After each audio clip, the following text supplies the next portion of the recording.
Hi, my name is Chris Brennan, and you're listening to the Astrology Podcast. In this episode, I'm going to be talking with Dr. Justin Sledge about ancient Jewish views on astrology. Hey, Justin, welcome to the show. Hi, Chris. Thank you so much for having me. Yeah, I really appreciate it. So you are the host of the Esoterica YouTube channel, which is available at youtube.com/esoterica channel. And you have sort of an academic background where you specialize in the study of Western esotericism, right? That's right. Yeah, I have a PhD in philosophy, and I also studied in the University of Amsterdam, which is one of the few places in the world, basically, that offers an advanced academic degree in the study of Western esotericism and Hermetic philosophy. So I focused a good bit of my time there and, produce content that takes a look at topics in the occult, magic, alchemy, Kabbalah from a academic perspective. But I hope the channel is both useful from anyone from a complete skeptic, but also for practicing occultists and esotericists. So it's a really interesting kind of project, at least I think it is. So I hope folks will check the channel out and maybe they find some interesting things there. Yeah, I've really been enjoying the channel. It has a lot of really amazing stuff on it. And I'm really looking forward to getting into this topic with you because I've been wanting to do an episode on Jewish views on astrology in ancient times for a while now, but I haven't found anybody to do it with until we crossed paths earlier this year. And we've been talking about doing this episode for, I think, a few months now. Why don't we go ahead and get right into it? Let's do that. Yeah. All right. So the starting point and the most interesting point about this for me, or the most obvious immediate starting point, is just the location of sort of the origins of the Jewish people in the Mediterranean region, in that little region that's right between the sort of origin point of the two main cultures that fed into and sort of created Western astrology, which is the Mesopotamians or the Babylonians over in what is modern-day Iraq on the one hand, who were developing a tradition of astrology since at least about 2000 BCE. And then you have the Egyptians over in Egypt also developing a tradition of astrology since about 2000 BCE. And right in between there, you have, this other land that's kind of caught in between and had very interesting interactions with both of those cultures. So that's sort of the starting point in terms of then, what was the relationship between the Jewish people and astrology, and was it always favorable or was it always unfavorable, or what was the deal? So that's sort of my starting point. Where should we start in terms of the history, though, or where does the timeline of Jewish history start? Well, the Israelite people enter into history sometime about the 13th century BCE. Really, we have the first mention of Israel in the Merneptah stele at about 1204, 1206, where the son of Ramses the Great basically claims to have destroyed them. And we have them being mentioned along several other peoples that have been destroyed. And so that's kind of where the ancient Israelites enter into history, is that stele. Although the kingdom of ancient Israel probably enters into history sometime around 1000 BCE with King David. Although there's some debate about this, there's two competing chronologies at this point, but the typical chronology is about 1000 BCE. Although the texts that we have of the Hebrew Bible date from a much later period, and so if we're going to look to try to get a grasp on how the ancient Israelites thought about the heavens and the influence of the heavens on their lives or on the world, it's really going to be primarily in the Hebrew Bible, what Christians call the Old Testament, that we're going to see sort of the landscape of what we might call astrological or astral views. And of course, these writers aren't writing specifically about astrology, and so many of the references that we get are very oblique, and we can maybe get into some of those references and some of the astral bodies and how they relate to the world. But the references are often oblique and they're often hostile. As you might imagine, the Israelites were a tiny little kingdom. Jerusalem was a tiny little city there compared to Babylon or Luxor, Thebes. And so the cultural practices of their neighbors are going to be sort of a weird object for the ancient Israelites. On the one hand, they're going to be heavily influenced by them, and that's evident in all the archaeology we see. But on the other hand, they're going to be very interested, the Israelites are going to be very interested in distinguishing themselves as different. And part of how they're going to distinguish themselves as different is going to be in their religious practices, specifically in what they don't do. And one of the things that it seems like they distanced themselves from was the practices of both worshiping objects that were in the sky, but specifically also trying to divine meaning from those objects in the sky. So we have a kind of complex relationship, a very complex relationship. And I think as we'll go through history, that relationship to astrology and Judaism is going to remain very tense. It's going to be always, some folks are very pro, some folks are very against, and Judaism just sort of grapples with this problem. And even with modern legal codes, has never really completely definitively said one way or the other. Mm. And even more prominently or importantly, one of the differentiations from its neighbors as well was in developing monotheism and developing a religious focus on monotheism. When does that come into play, or when does that become like a central theological focus? Yeah, obviously a very controversial question. There's a lot of answers to that question. The traditional answer is since Moses. I'm not sure historically we can quite stand by that, or since Abraham, I don't know we can stand by that either, at least from a historical point of view. We see a slow development. It's very clear that the ancient Israelites were what we call henotheists. That is to say, they worship specifically their God, their national God, but they acknowledge the existence of other gods. And eventually that does transform into a strict monotheism where there's only one God. The first really clear place we see a very, very strict kind of monotheism is going to be in what is sometimes called Third Isaiah, which are the last sections of the prophet Isaiah.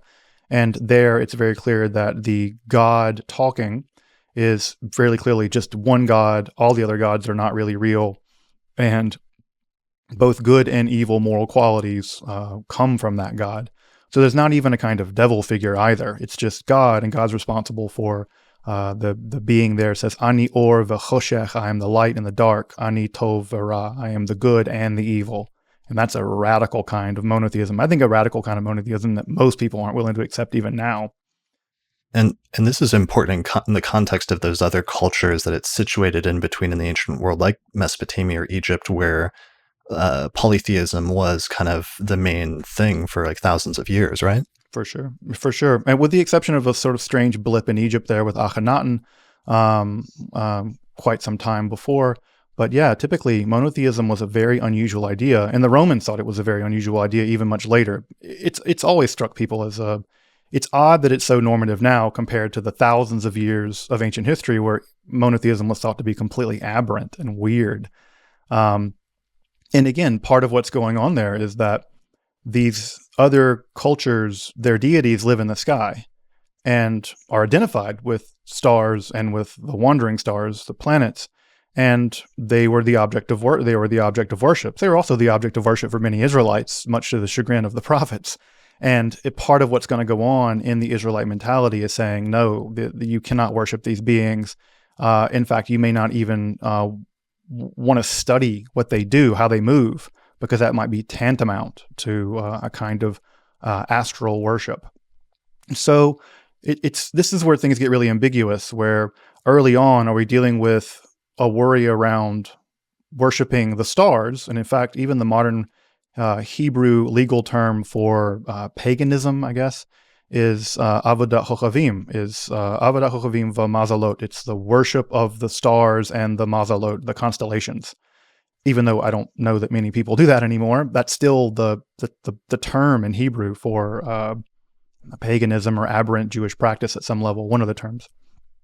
Or is simply reading the stars to understand how they move and what they're signs of. Is that also tantamount to worshiping them? And this is the Hebrew Bible seems to deeply conflate those at some level often. Yeah, and I think this is going to be one of our central discussion points and questions that maybe we'll come back to. And it's interesting seeing how at different points in history, different Jewish authors wrangled with this question and how it had important implications for astrology. But maybe in the earliest parts, just understanding, especially at the oldest portions of maybe Hebrew literature, that to the extent that it's growing up in this context of you have like the Mesopotamians over here who are polytheistic and worship gods in many different forms in nature and attribute divine things to nature in general, including to planets and stars and things like that. And to that extent, the planets and stars were seen as like divine sentient beings that you could do propitiation rituals to, or you could do other things like that. And then in Egypt, we have that even more so, with the exception of that really brief reign of that one pharaoh who was so controversial that I think after he died, they tried to like erase him from the history books. No, that's right. More or less successfully. Did you do a video on him? I've not done one on him, and he has this famous hymn to the Aten, and Tutankhamun was his son. Of course, Tutankhamun wasn't born Tutankhamun; he was born Tutankhaten, and had to change his name after his father died because of this Amarna heresy.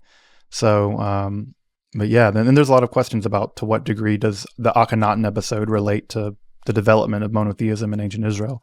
I don't think there's much of a connection, but some people have argued there is.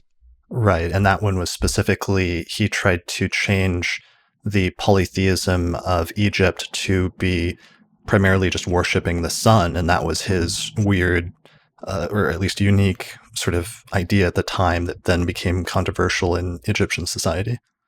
Absolutely, and also controversial to a giant bureaucratic layer of priests who, their job security was threatened by, Right. Yeah, so there's lots of reasons why it was unpopular. I think another reason why it was unpopular, it was really unfun to go to the temples because the rest of the ancient Egyptian temples, like many temples, are enclosed buildings, and that's not the case for the Aten. You stood in the sun and worshiped this being, and many of the people who came as emissaries to Egypt to do homage to the Aten were standing in the baking sun of Egypt, and they were like, "This is just practically this is not fun." Yeah, I get sunburns really easily, so that would not have worked out for me. Yeah, sun worship can be. Yeah, I think you got to have some really good sunscreen to do sun worship, and I'm not sure it existed so much in whatever than in ancient Egypt. But yeah, whatever the Egyptian version of like SPF 100 is. So at least, so the Egyptians, they had also the decans. They developed the astrology of the 36 decans, which became like these 36 fixed stars or asterisms that were used in order to time different religious rituals when certain fixed stars were rising over the eastern horizon or culminating overhead. Right. And that became like the precursor for the later concept of the 12 houses in Western astrology. Whereas over in Mesopotamia, we have the Zodiac developing, and they developed the 12-sign Zodiac, and also the study of a complex mathematical astronomy in order to track the positions of the planets far into the future and the past. And this eventually coincided with the development of natal astrology and birth charts in like the 5th century BCE. So what's the time period for, like Christians will call it like the Old Testament. What is the time period for the composition of that?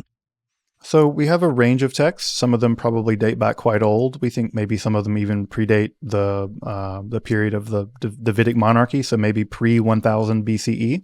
There's some reason to believe the Song of the Sea is rather archaic, and maybe some hymns of Devorah. So let's say circa 1200 BCE. That's really contested. And then the Hebrew Bible as we know it is basically edited together as a document that we might recognize sometime after the Babylonian Exile. So beginning in the Persian period, so the 586 BCE is when the exile occurs, and then through the 5th and 4th centuries, the Hebrew Bible as we know it probably began to take shape. Really quickly, what's the exile? Could you explain the exile really quickly for those not familiar with it? Sure. So the what ends up happening is that there are two instances in which the kingdom of Israel, the kingdom of Judah, we think split at one point. The northern kingdom was destroyed by the Assyrians in 722 BCE. Most of those folks were scattered throughout the world. We don't really know what happened to many of those people. 722 BCE? 722 BCE. That's when the Assyrians destroyed the northern kingdom, which was probably the more prosperous kingdom.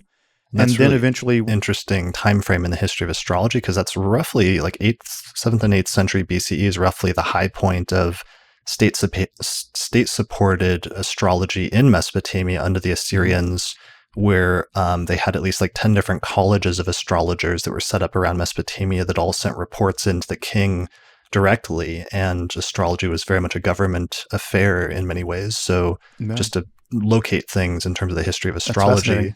Yeah. That's fascinating. Yeah. The Assyrians were not just in terms of astrology, but also prophecy. They're one of the only other cultures that we have prophetic documents in which they had, much like you described in terms of astrological literature, prophetic literature in which prophets would give prophecies, and those prophecies would be written down and then sent to the king in order to decide what to do. We see something very similar actually happening in ancient Israel, where the prophets become one of the mechanisms by which political decisions get made. And one could assume that similar kinds of things might be going on also in Israel. The Babylonian Empire eventually conquers the Assyrian Empire, and Judah, the country, the couple of the little kingdom beneath Israel becomes its own, becomes semi-independent, then becomes a fief, basically, of Babylon.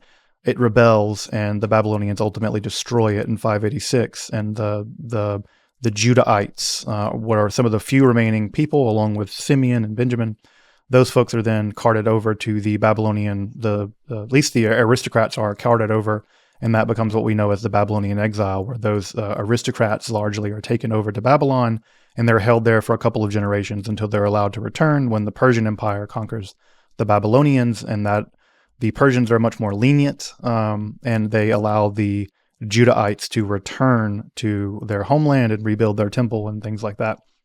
So that's happening in the Persian period. So there's like an entire society or level of society that is like transported from that area over to Mesopotamia. That's right. And it's in that context where they become probably beginning to really come in contact with Babylonian culture and also Persian culture. And it's very likely in that context that they're going to pick up a lot of the, both positively and negatively, they're going to pick up a lot of the sort of astrological ideas that are going on and current there and bring those back. But we also know that that's super crucial. So this is in a period before the invention of natal astrology, but when mundane astrology in Mesopotamia and Babylon was sort of at its peak, and they were paying attention to the movements of the planets and stars as one of the many forms of divination that could send signs from the gods to humankind, and which the state especially would use as one of its sort of intelligence forms or intelligence apparatus to make decisions about political moves and what to do in the future. Mm-hmm. Yeah, and they're going to bring, they're going to bring some of that stuff back. And of course, not long after that, they're going to come into direct contact with Hellenism. And of course, stuck between several different peoples, we're going to see some people drift into Hellenism, some people drift into the Babylonian context. Of course, Jews were also returned to Babylon during the Talmudic period, which we'll get into later. And what's happening is that Judaism is always in sort of a weird thing. It's always an inside-out culture in that it's always looking to the outside to some degree, but it's always struggling to maintain its own identity. And so there's always a negotiation about what you bring in and what you keep out. And you see this negotiation happen in the Hebrew Bible. You see it happen in Jewish literature and in Jewish communities all to this day. And astrology is going to be one of the big things where, on the one hand, very few people are going to deny that it's real, that it accurately describes and can do what it says it does. The question is, do we let it in? And that's really going to be a big driving question. That's going to be, you can see it all the way back in the Hebrew Bible where the prophet Jeremiah says, look, don't look to the Otot Shemaim, the signs of the heaven. Don't be afraid of those. Well, the fact that he calls them Otot Shemaim means that they are signs, that he has to kind of admit that there's something going on up there, but God is in control. We shouldn't be worried about this. And so that's always the question are these heavenly bodies causing things, communicating things? Are they determining things? Do they express the will of God? And the Israelite population, the Jewish population, can never quite make up its mind about what to do with that. So, and then we can maybe talk more about sort of what we see in the Hebrew Bible, but there's this general anxiety around divination, and the Hebrew Bible is very mixed about divination. There are licit and illicit forms of divination, although what's interesting is that there's no word for astrology in ancient Hebrew at this level. And so luckily for later astrologers, because there's no word for it in classical biblical Hebrew, they don't say you can't do it. And because it's not explicitly outlawed, it can kind of get smuggled back in. The closest thing is something like me'onen, which comes from the Hebrew word probably anan, which means cloud. But again, and even the phrase otot shemaim, the signs of the heaven that Jeremiah says not to pay attention to, the word ot is a weird word because it can mean sign, it can mean miracle, it can mean prodigy. The keshet, the rainbow that was that God revealed after the Noah's Ark business, that's also called an ot. So, or rainbows, comets, what are these things? So there's a lot of ambiguity, and ambiguity is great for people who want to do things that maybe other people don't want them to do. The same is going to be true for Jewish magic. Jewish magic will be practiced for centuries. And anytime it says, hey, you can't do that, you're like, well, I'm not doing what the Bible says not to do, because we don't know what those words mean. Yeah, well, one of the things I learned from one of my teachers, Nick Campion, was he always pointed out that whenever you see something in a historical text that is like a law forbidding something, our initial impulse is to think, well, oh, that means that wasn't happening or wasn't practiced during that time period because it was being suppressed. But it's actually quite the opposite. Whenever you see something right, that is like a prescription against something or a statement saying you shouldn't do this, the only reason that's there is because somebody's trying to do it, and it's right, they're attempting to suppress something that is actually an issue that they want to counteract somehow. That's right. I mean, we say the same thing, prohibitions are evidence of practice. Right. So it's the shorter version of the same thing. So yeah, when the Bible goes through and says, don't do X and don't do Y and don't do this, they're not worried about non-Israelites doing it. That's evidence that Israelites are doing it, because they don't care about what Egyptians do. They care about what Israelites do. And it's clear that when you see these long lists of methods of divination or these long lists of various forms of magic, it's pretty clear that they're practicing them. So yeah, the same with divination by the stars. It's just something that is the object of anxiety for some of the writers of the Hebrew Bible. So one of the points about that then, and one of the things I was surprised as I was preparing for this episode, that was an interesting realization, was that especially in earlier periods, Judaism and Jewish society is not monolithic, but there's many different groups of people doing different things.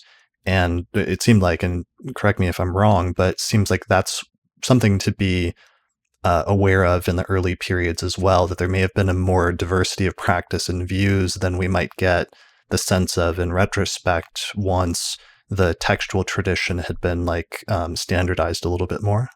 Well, that's true. Yeah. And also the textual tradition reflects often the writers in the priestly class of folks, the elite class of folks in Jerusalem, who really want to centralize political and religious power in that one city. And there certainly was people out there worshiping lots of different gods. They would worship the Israelite God, but they also worship the Israelite God and his wife, which we know from inscriptions. The Israelite God had a wife, and they worshiped both of them happily. And it wasn't until the reign of people like Hezekiah and Josiah, these kings that led reforms, is how it gets said, but I think it's better to translate them as inquisitions. And we actually see evidence where non-Jerusalemite shrines, like the one at Tel Arad, are just basically torn down. And so, yeah, the vision we get is a very specific, very it's a very narrow vision. And if we look at the archaeological evidence, we see tons of little idols, I guess you could call them. So it's very clear that people on the street are doing something very different than the Jerusalem priesthood. And the people writing these prohibitions represent 1% of the population, perhaps. And so we shouldn't extrapolate that. We should probably conclude that when they say don't do something, that's what the vast majority of people are in fact doing. I think what may be the more likely thing to believe. So yeah, and I think when you look at when you tell people don't worry about the signs in the heavens, well, that's because people are pretty worried about the signs in the heavens, and they can probably read them at some level, or claim they can. And so the prophet Jeremiah having to tell them don't do it probably means that they can and do. Okay. And in terms of the move towards monotheism, there was when you have a polytheistic society or different Mediterranean cultures that have polytheism, at some point there was an identification of one god who was like the main god, who was Yahweh, right? And at that point, that's the sort of move towards more of a focus on monotheism rather than polytheism. That's right. Yeah, this central god, this god Yahweh, whose origins are frankly very mysterious. We don't really know where this god came from. This god was not indigenously a Canaanite god. It seems like they were imported perhaps from the Sinai. I think the Sinai, maybe northern Arabia.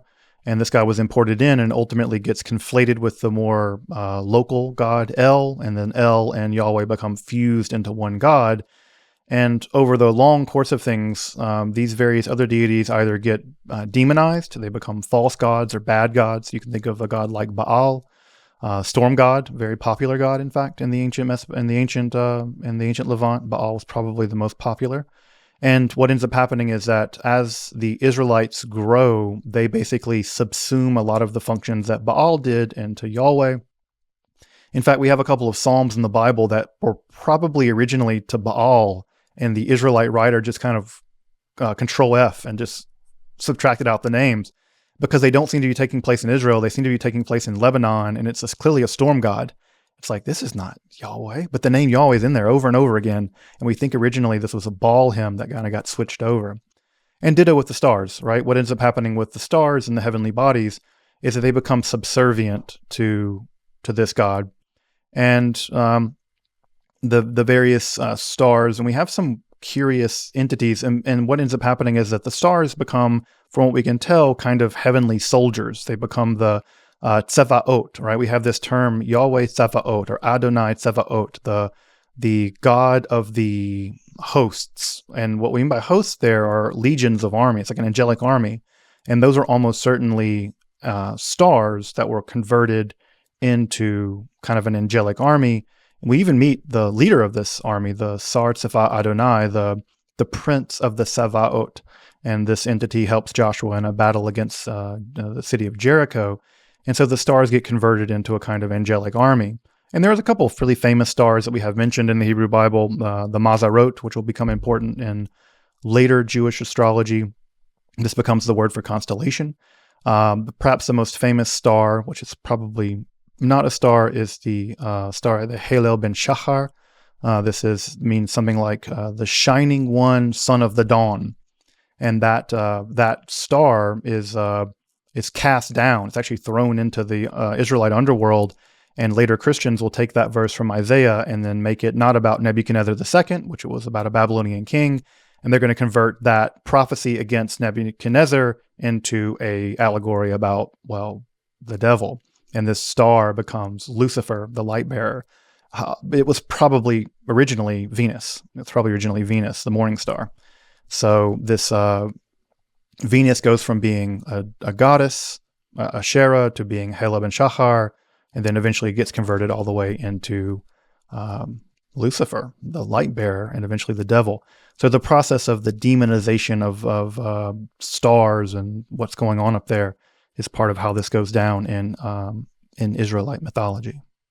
Yeah, that's one of the most interesting things to me is the way in which the earlier polytheistic Mediterranean culture, where there's many gods, gets adapted to the monotheism of Judaism by making the other gods and things basically like lesser spirits or turning them into angels. So some of those things get passed on and continued as part of a tradition, but they become angels, like good angels or bad angels that are in a subservient role under the primary creator god. Yeah, you have a kind of promotion or demotion, depending on how you want to look at it. And you can see that really clearly happening by the time we get to the apocalyptic literature, things like the Book of Enoch, which show clear evidence where Hellenistic and also Mesopotamian astronomical / astrological theories are penetrating into the Israelite worldview.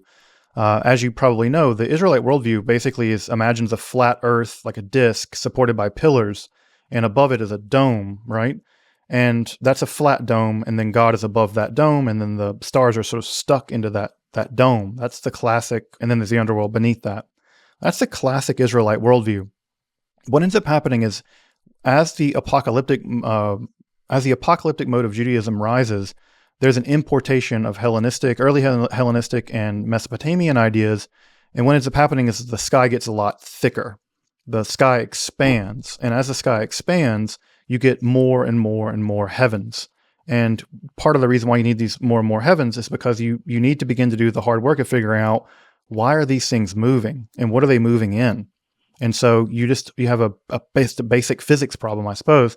And so the heavens get a lot thicker. Now, that doesn't mean that the mechanisms become worthwhile of study. In fact, in the Book of Enoch, what ends up happening is that these angels fall from heaven and begin to mate with human women.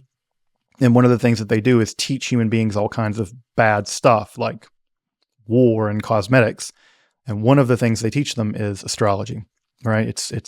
And so this also herbalism for some reason. I think this probably tracks at some level to also there's some misogyny operating here as well. Yeah, cosmetics and herbalism as the bane of society is one of those ongoing. We're still struggling with that one. Yeah, it's. I think there's some. Yeah, again, it's a boys' club, and it's not surprising. There's a good bit of operative misogyny here, and there's a long list of what the other things the angels and each one of these Nephilim, the fallen ones, teach one of these domains, and astrology becomes one of these domains. Which again, there's something ironic about that, because this is also at the same time where the really complex debates around the Jewish calendar began to emerge. And the only way to really answer those really complex debates around the Jewish calendar, because as I'm sure you know, and many folks in your audience may know, that part of what's really important about Judaism is that it has a very strict calendar, and that calendar is connected to reading astral bodies. You have to know when the sun's coming up. You have to know when the sun's going down, when the moon is going to be new. You have to know exactly what's going on in specific months of the year, and these holidays are tied 2 times of the year.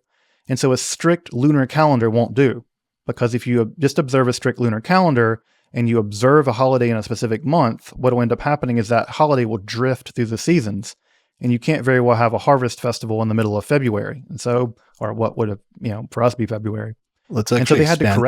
Let's expand on that point. And for those that don't know, or let's not take it for granted. So the Jewish calendar and some of the most important dates on it are explicitly based on astronomical alignments, based on a solar lunar calendar. So for example, and correct me if I'm wrong, Passover occurs on the first full moon on the 14th day of the first month, right? Right.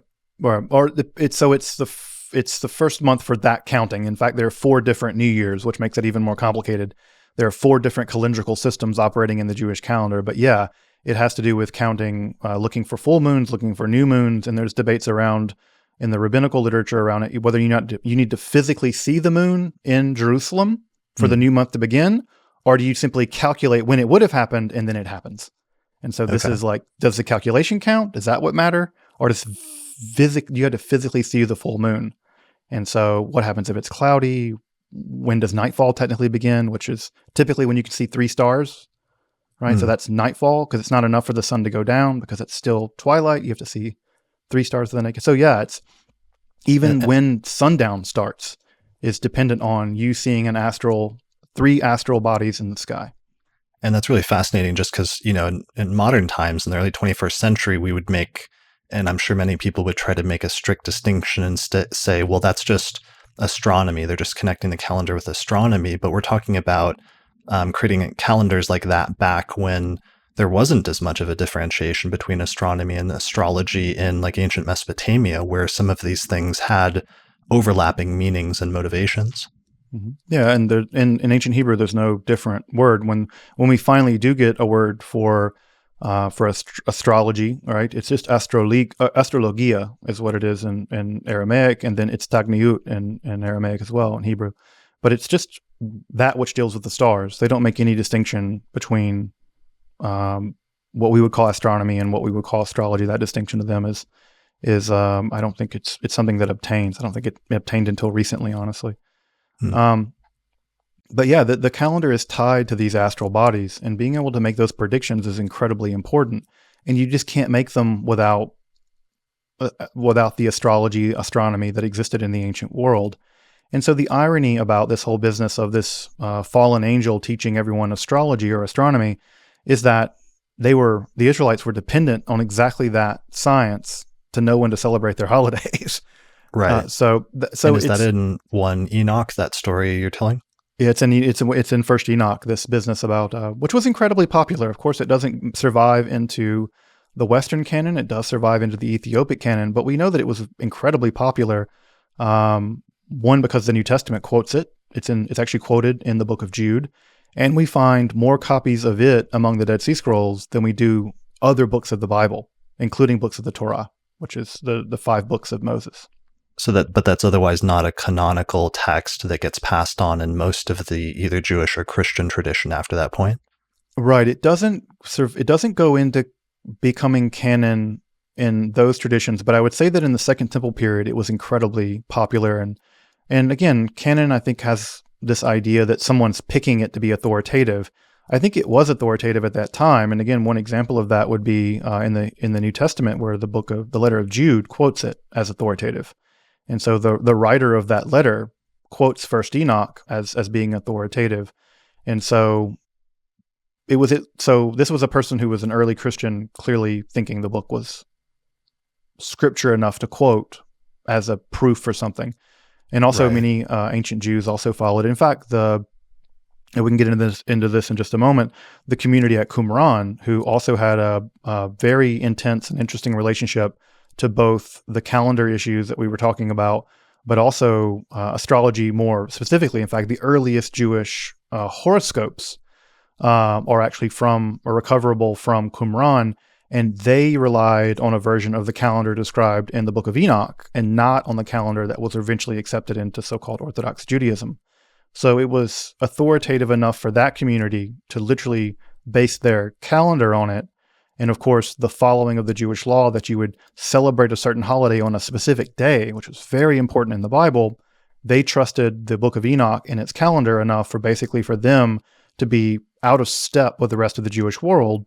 And that Enochian calendar, which is a solar calendar, it's a 365-day calendar as opposed to a luni solar calendar that has an intercalculation with a leap month every several years, every 4 years, or every 36 months. That Enoch calendar actually occurs in the practice at Qumran, the folks who produced the Dead Sea Scrolls. So it's clear that the calendrical issues and how to read the heavens were the topic of a substantial debate among the Second Temple Israelites. Sure. I guess I was just thinking it's interesting how there's a tension then if that text, Enoch, is around the 1st century BCE, roughly. Probably composed 3rd century, maybe late 4th, early 3rd century BCE, and we see evidence of it at the Qumran site, and then it's again preserved ultimately by the Ethiopian Orthodox Church.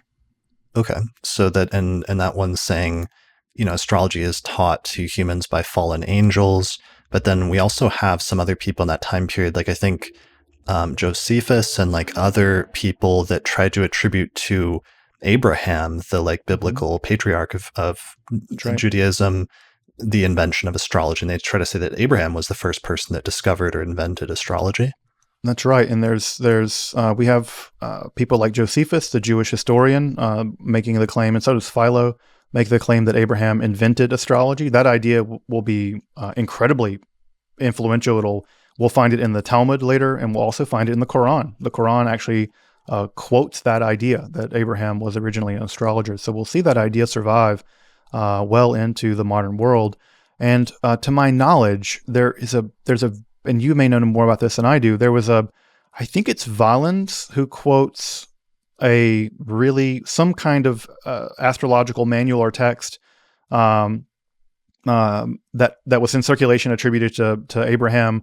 And it had some authority, although I don't know anything about it, and I can't find much about. It seems like there's only one quotation that survived or something, and it seems like it has to do with traveling and things like that. And there's, of course, that links up to the idea that in Judaism we would say something like, "My father Abraham was a wandering Aramean," and so unsurprisingly, what we might find is propitious days for traveling in an astrological manual attributed to Abraham, given that he did a good bit of traveling in his story. Yeah, there was a text on Hellenistic astrology that because it's first cited by Valens and then Firmicus in the 2nd century, and then Firmicus Maternus in the 4th century also cites the same text. It dealt with the topic of the lots, or what's known as the Arabic parts, which are like mathematical points that are used in a chart. And Valens actually also seems to have gotten the Time Lord or the timing technique known as zodiac releasing today from that text. And he cites this whole excerpt from Abraham where he summarizes it on the topic of travel and knowing when a person would travel, which was actually a kind of a big deal because it could be very treacherous. And so that's probably the largest piece of it that we actually have that survives is Valens doing like a synopsis of this text from Abraham at one point, and it uses very distinctive language. So it means that there was a text on technical, because at this point we're jumping forward in time. We're jumping to the period after the 1st century BCE when Hellenistic astrology comes on the scene, and it has birth charts and it has the fourfold system of planets, signs, houses, and aspects, which basically becomes the foundation of all of Western astrology for the next 2,000 years. That system shows up in the Mediterranean in the 1st century BCE and very quickly impacts every Mediterranean culture that existed at that time. And one of the things that happens that's really funny is in my book, I noted this. Many of the cultures during that time period seem to have had what, I don't know a better way to call it. I always call it kind of like a pissing contest about whose culture invented astrology and whose culture has been doing astrology and astronomy longer. And there's some like Greek historians. There's one in particular, I'm forgetting his name right now. I think it starts with a D. He's 1st century BCE, but he went and talked to like different Babylonian priests, and they said that they've been studying astrology for thousands and thousands of years. And then they went and talked to some Egyptian priests, and they said, no, we've actually been studying astrology for way longer than the Babylonians. And so it seems like every culture has that. And to some extent, then there were also some claims from Jewish writers at the time that, no, Abraham, who's like the oldest and original guy in our tradition, was the inventor, discoverer of astrology. So it's like everybody, to me, this represents something almost every culture was doing. And in some instances, they were actually technical authors of books on astrology were attributing text to mythical or legendary or religious figures from the past, which presumably is part of what happened with that attribution to Abraham. But what's always been unclear to me is whether that represents then like a genuine Jewish community of astrologers or a Jewish author who wanted to attribute that text to the like biblical founder of Judaism as a sign of cultural like connection of some sort, or if instead it was part of a different thing that was happening sometimes where Greek speaking authors would like attribute text to foreign sounding sages and names in order to make the text sound exotic and in order to increase its appeal on the market. It's not really clear, and it's often debated because there's other texts attributed to like Zoroaster or other sages, like the Persian sage. Hermes Trismegistus and stuff. Yeah, which is more of like an Egyptian or Greek lineage, and Asclepius and Nechepso and Petasiris. That was like the most famous text that was attributed to a mythical or legendary figure. So we don't know if this is like actual cultural attributions that are relevant or if they were something else. But at least by that standpoint, there was a significant work under the circulation of the name of Abraham, and that does seem notable for some reason. No, for sure. And it's certainly that this is also the same time period where what we might call Hellenistic Judaism is also emerging, right? This is in the first several centuries BCE, where you have people like Artapanus and other kinds of people who are Greek-speaking Jews who are very proud of their Judaism, but they're not really that connected to ancient Jerusalem. We should, remember that there were more Jews living in Alexandria at certain points in ancient Jewish history than there were living in all of Palestine. What was the deal with Alexandria? Because there was a large Jewish community there, right? And that's actually important because that's basically what we think was the birthplace, and for many, many centuries after the 1st century BCE was the central home and central area where Hellenistic astrology practiced was Alexandria, Egypt. Yeah, Alexandria was, of course, one of these massive cities, and it's famous for its library. But it had an entire Jewish quarter, massive Jewish quarter. And so we know a great deal about Jewish alchemy that was being practiced. We know that we know of at least one other astrological text that survives from roughly that milieu. That's the Treatise of Shem, which is a pretty early 1st century BCE Jewish astrological text where it's attributed to Shem, one of the ancient peoples, even older, of course, than Abraham. Anything you can do, I can do better. So we can push it back to Shem. And so this is a curious piece of relatively short, but an astrological text that's preserved, I think, only in Syriac, maybe. It's preserved in a 15th century manuscript, but we now know that it goes back quite a ways. So yeah, Alexandrian Judaism was a really interesting world. We know there were sects there that didn't exist anywhere else. We know Philo mentions a sect called the Therapeutai, which were something like monastic Jews. In fact, that's basically the reason why Philo of Alexandria's works are preserved, because early Christians thought that he was referring to early Christians, and, well, they kept the books. So we're very lucky for that. But what we have is that we have lots of different Jewish communities existing in Alexandria. There was a functioning temple there. In fact, we often forget there were 2 functioning temples in ancient Egypt, one on the Elephantine Island, and then one led by Onias there in Alexandria. And these are temples that are not in Jerusalem. These are completely independent functioning temples, basically, in Egypt.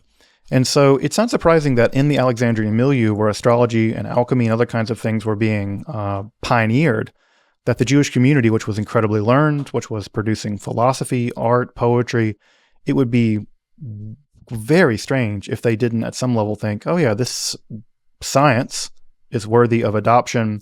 And of course, they would do the same thing that you mentioned earlier. They would do what everyone else did and claim, well, our guy made it. Abraham made it.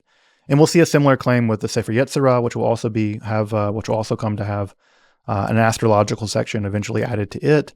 And that text is also attributed to Abraham as well. And again, we also see some evidence of astrological stuff in the Dead Sea Scrolls. I think we mentioned earlier that the earliest, something like a horoscope, they're really an astrological physiognomy, just to say that you're born under a certain sign, you'll have certain kinds of physical features. The earliest text we have like that in the Jewish world is recovered from the Dead Sea Scrolls. And what's really fascinating, what's really fascinating about this text at any rate is that not only is it an astrological document, something like a horoscope recovered from the Dead Sea Scrolls, but it's also encoded. It's written in a cryptic alphabet. In many of the calendrical documents and all of the divinatory documents that have been recovered from the Dead Sea Scrolls are encoded in a series of several different substitution ciphers.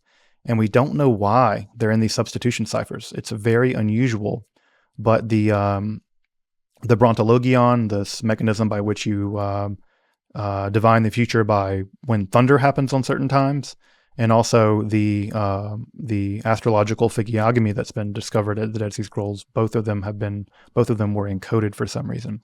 So why, we don't know, but this is the earliest surviving documents, at least in the history of Jewish astrology, that are, for whatever reason, encoded.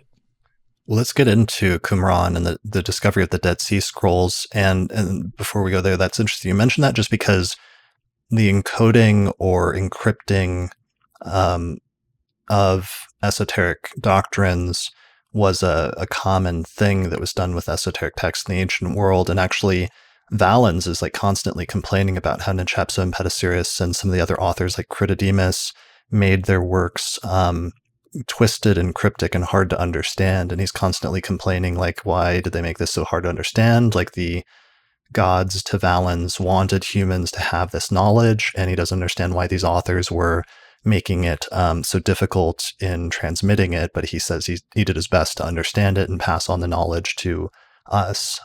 So that's interesting to see that come up. So let's talk about Qumran. So this is actually a discovery in the early 20th century, right? Where there was a series of caves that were discovered. Was this the one that was discovered by like goat herders? Yeah, that's Cave 4 that we're looking at now. It's actually a stone's throw away from the Qumran site. You can walk. It takes you 10 minutes to walk there, basically, from the actual site. But yeah, they were discovered, which is weird. They weren't actually discovered in the 1940s. We know of scrolls that were being recovered there for centuries. In fact, Origen, the early Christian church father, actually bought a scroll from someone who found it near Jericho. It's almost certainly a Dead Sea Scroll. So these scrolls kind of creeped out over the centuries, and the big discovery, of course, was made in the late 1940s. And we discovered about 1,000 different texts. Some of them are Bible, some of them are non-canonical scriptures, some of them are what we call sectarian scriptures. That is to say, their scriptures are religious texts specifically for that community that was located in Qumran. We think they were Essenes, although what exactly an Essene is not clear. And of all the texts we've recovered, the word Essene never occurs, not even once. So if that's what they were, they never called themselves that. In fact, they typically called themselves the Yachad. But they were seems like they were an apocalyptic sect of Judaism. There seem to be lots of these. And they were at some point had become disillusioned with the temple in Jerusalem. They had broken with the temple of Jerusalem, and they had retreated into the desert, basically to wait for the judgment of God. And what we've recovered there, like I said, are biblical texts, non-biblical texts, and sectarian documents. And it's those sectarian documents that contain the astrological material.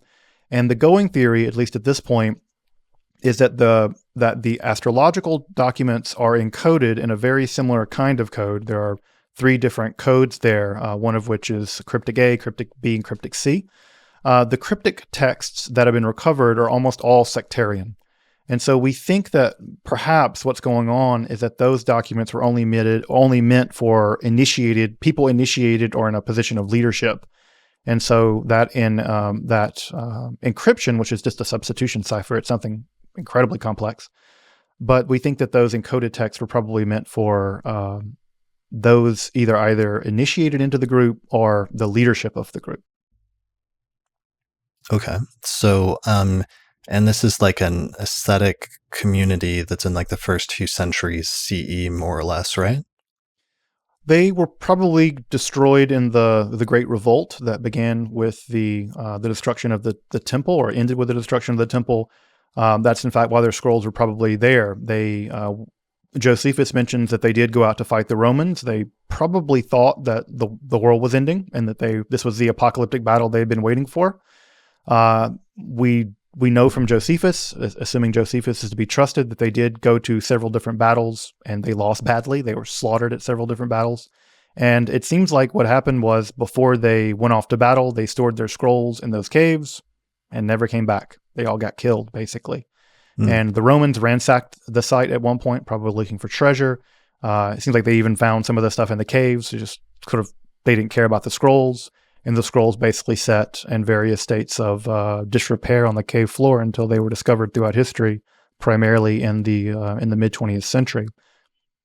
And so again, some of our earliest astrological document is from that time period, which was quite surprising because at least at that time period, Judaism had portrayed itself as inherently rational and things like that. And then there's this astrological document that gets discovered, and people are like, well, what do we do with this? Well, turns out that astrology is eminently rational, and it's unsurprising that we find astrological documents, especially considering that the Qumran community was very interested in this question about how to calculate the calendar correctly.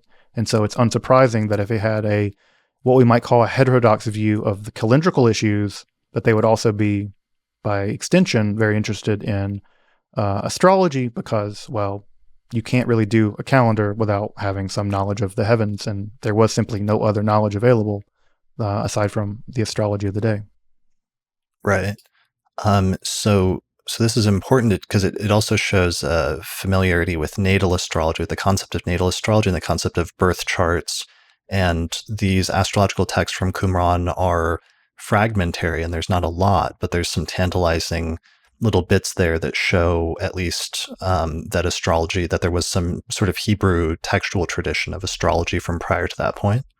That's right. Yeah. And they are, like you said, they are very fragmentary. They basically just say something like, if you're born on this month, you'll have this disposition, or you'll have this physical feature, you'll have a big nose, or you'll have these kinds of things. So we don't know if this was part of a larger collection of astrological documents. We don't know often what motivated them to have what documents they had. But typically things that get copied are important. Copying is an expensive endeavor. And so if they copied it and they encrypted it, it must have been worthwhile. But it is fragmentary, but we just don't know what the original text would have looked like. Probably a bit like the Treatise of Shem is what I imagine. The Treatise of Shem being this other document from around the same time period, 100 BCE. And we think that these are very similar kinds of documents. What's weird about the Treatise of Shem is that toward the end, there's a mix-up in the actual zodiac where they transpose two of the zodiac sequences, and the scribe actually says, "This is wrong. Transpose these when you read it." And so the text gets copied. There's a mistake, and then the scribe comes back later and says, "This is bad astrology. You have to flip these two." Yeah, I love how sometimes in the history of textual stuff, when there's like somebody writes a scribe writes a marginal note on the side that says like, this is wrong, or he means this, or fix this, but then it gets incorporated into the text later on by subsequent scribes. In the Treatise of Shem, it gives like annual predictions for the year ahead based on different zodiac signs, but it's somewhat basic kind of, I think it's almost like mundane astrology, I think, right? Yeah. And also it's interesting because there are certain sequences of zodiac that are inherently good or inherently bad, and as it goes toward the good ones, the Pisces, I think, is the one it really likes. It basically says, and everything is going to end well, and it's happily ever after. And so it's again, one wonders just to what degree such a text would have been useful, but it shows that Jewish writers are working using astrological information in a way that we had no idea about and had basically been denied by scholars. But it's clear that this was going on. And this also points to when we get to the New Testament in a minute, that there was this idea that the Jews of the time of the New Testament would have had no astrological sense of the star of the Magi. And this was a desire on the part of, I think, some scholars, and maybe for theological reasons, to disassociate Christianity from astrology by disassociating Judaism from astrology. And it turns out that's just not possible. It's clear that Josephus, obviously, he makes comments that there are astral things that predicted what was about to happen to the Jerusalem temple. Philo has a somewhat mixed opinion about astrology. On the one hand, he seems to think that it's maybe folly. And then on the other hand, he clearly says that the temple is built with certain kinds of astrological things in mind, the 12 jewels on the breastplate of the high priest and things like that. So again, Philo can't quite make his mind up either, but it's really clear that the Jewish population of the first century had some substantial contact with the astrological world and took it very seriously. And as we'll see from the later centuries, it's not only do they have substantial contact with it, but even aesthetically, it's ending up in the synagogues. And we'll get to that in just a minute. But just before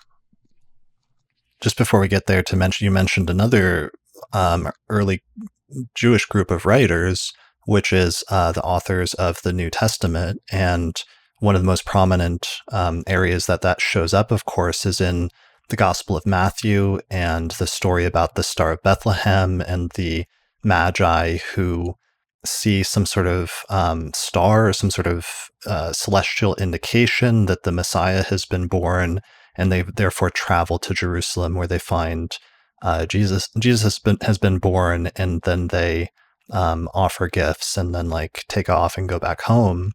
And that's very clearly within the context of like the first century CE Mediterranean culture and society, is like a indication, or it's a story that's being told which like confirms from an astrological standpoint, from the early Christian perspective, the notion that Jesus is the Messiah and has been born. But it's interesting realizing in retrospect that Christianity started as a small subset of Judaism, where it's like a Jewish cult of some sort, right? Basically.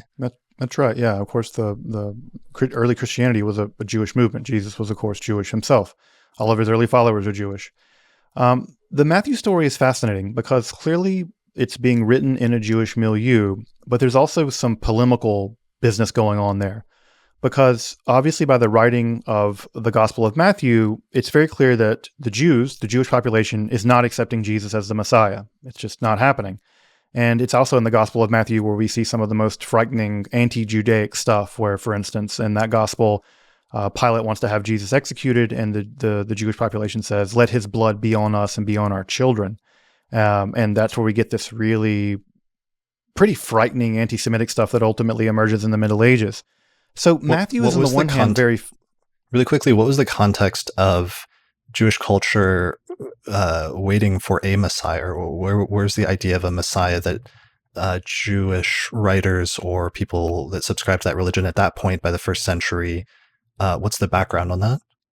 So this idea of Messiah emerges during the apocalyptic period of Judaism, which would be roughly during the Persian period, 4th century BCE. And so there's this idea that a anointed one, that's what literally the word Messiah means, someone who's been anointed. It typically connotes a king. And this new king would be anointed by God specifically, and that they would come into history, and then they would do a variety of this worldly tasks. Specifically, what they would do is that they would liberate Judea from political oppression. They would establish peace in the world, and then they would establish the true practice of Judaism. So there's a lot of expectation around what this Messiah is going to do, although early in Judaism, there's no sense that it's going to be the Son of God or anything like that. There's even debates about how many of them there will be. Some early Jewish sects said that there will be 2, some said there'll be 1. It's a big debate in this time period. The word Messiah itself in the Bible really only occurs, only one person is actually called a Messiah in the Hebrew Bible, and that's actually the Persian king who let the Jews go home. He's actually referred to as a Messiah.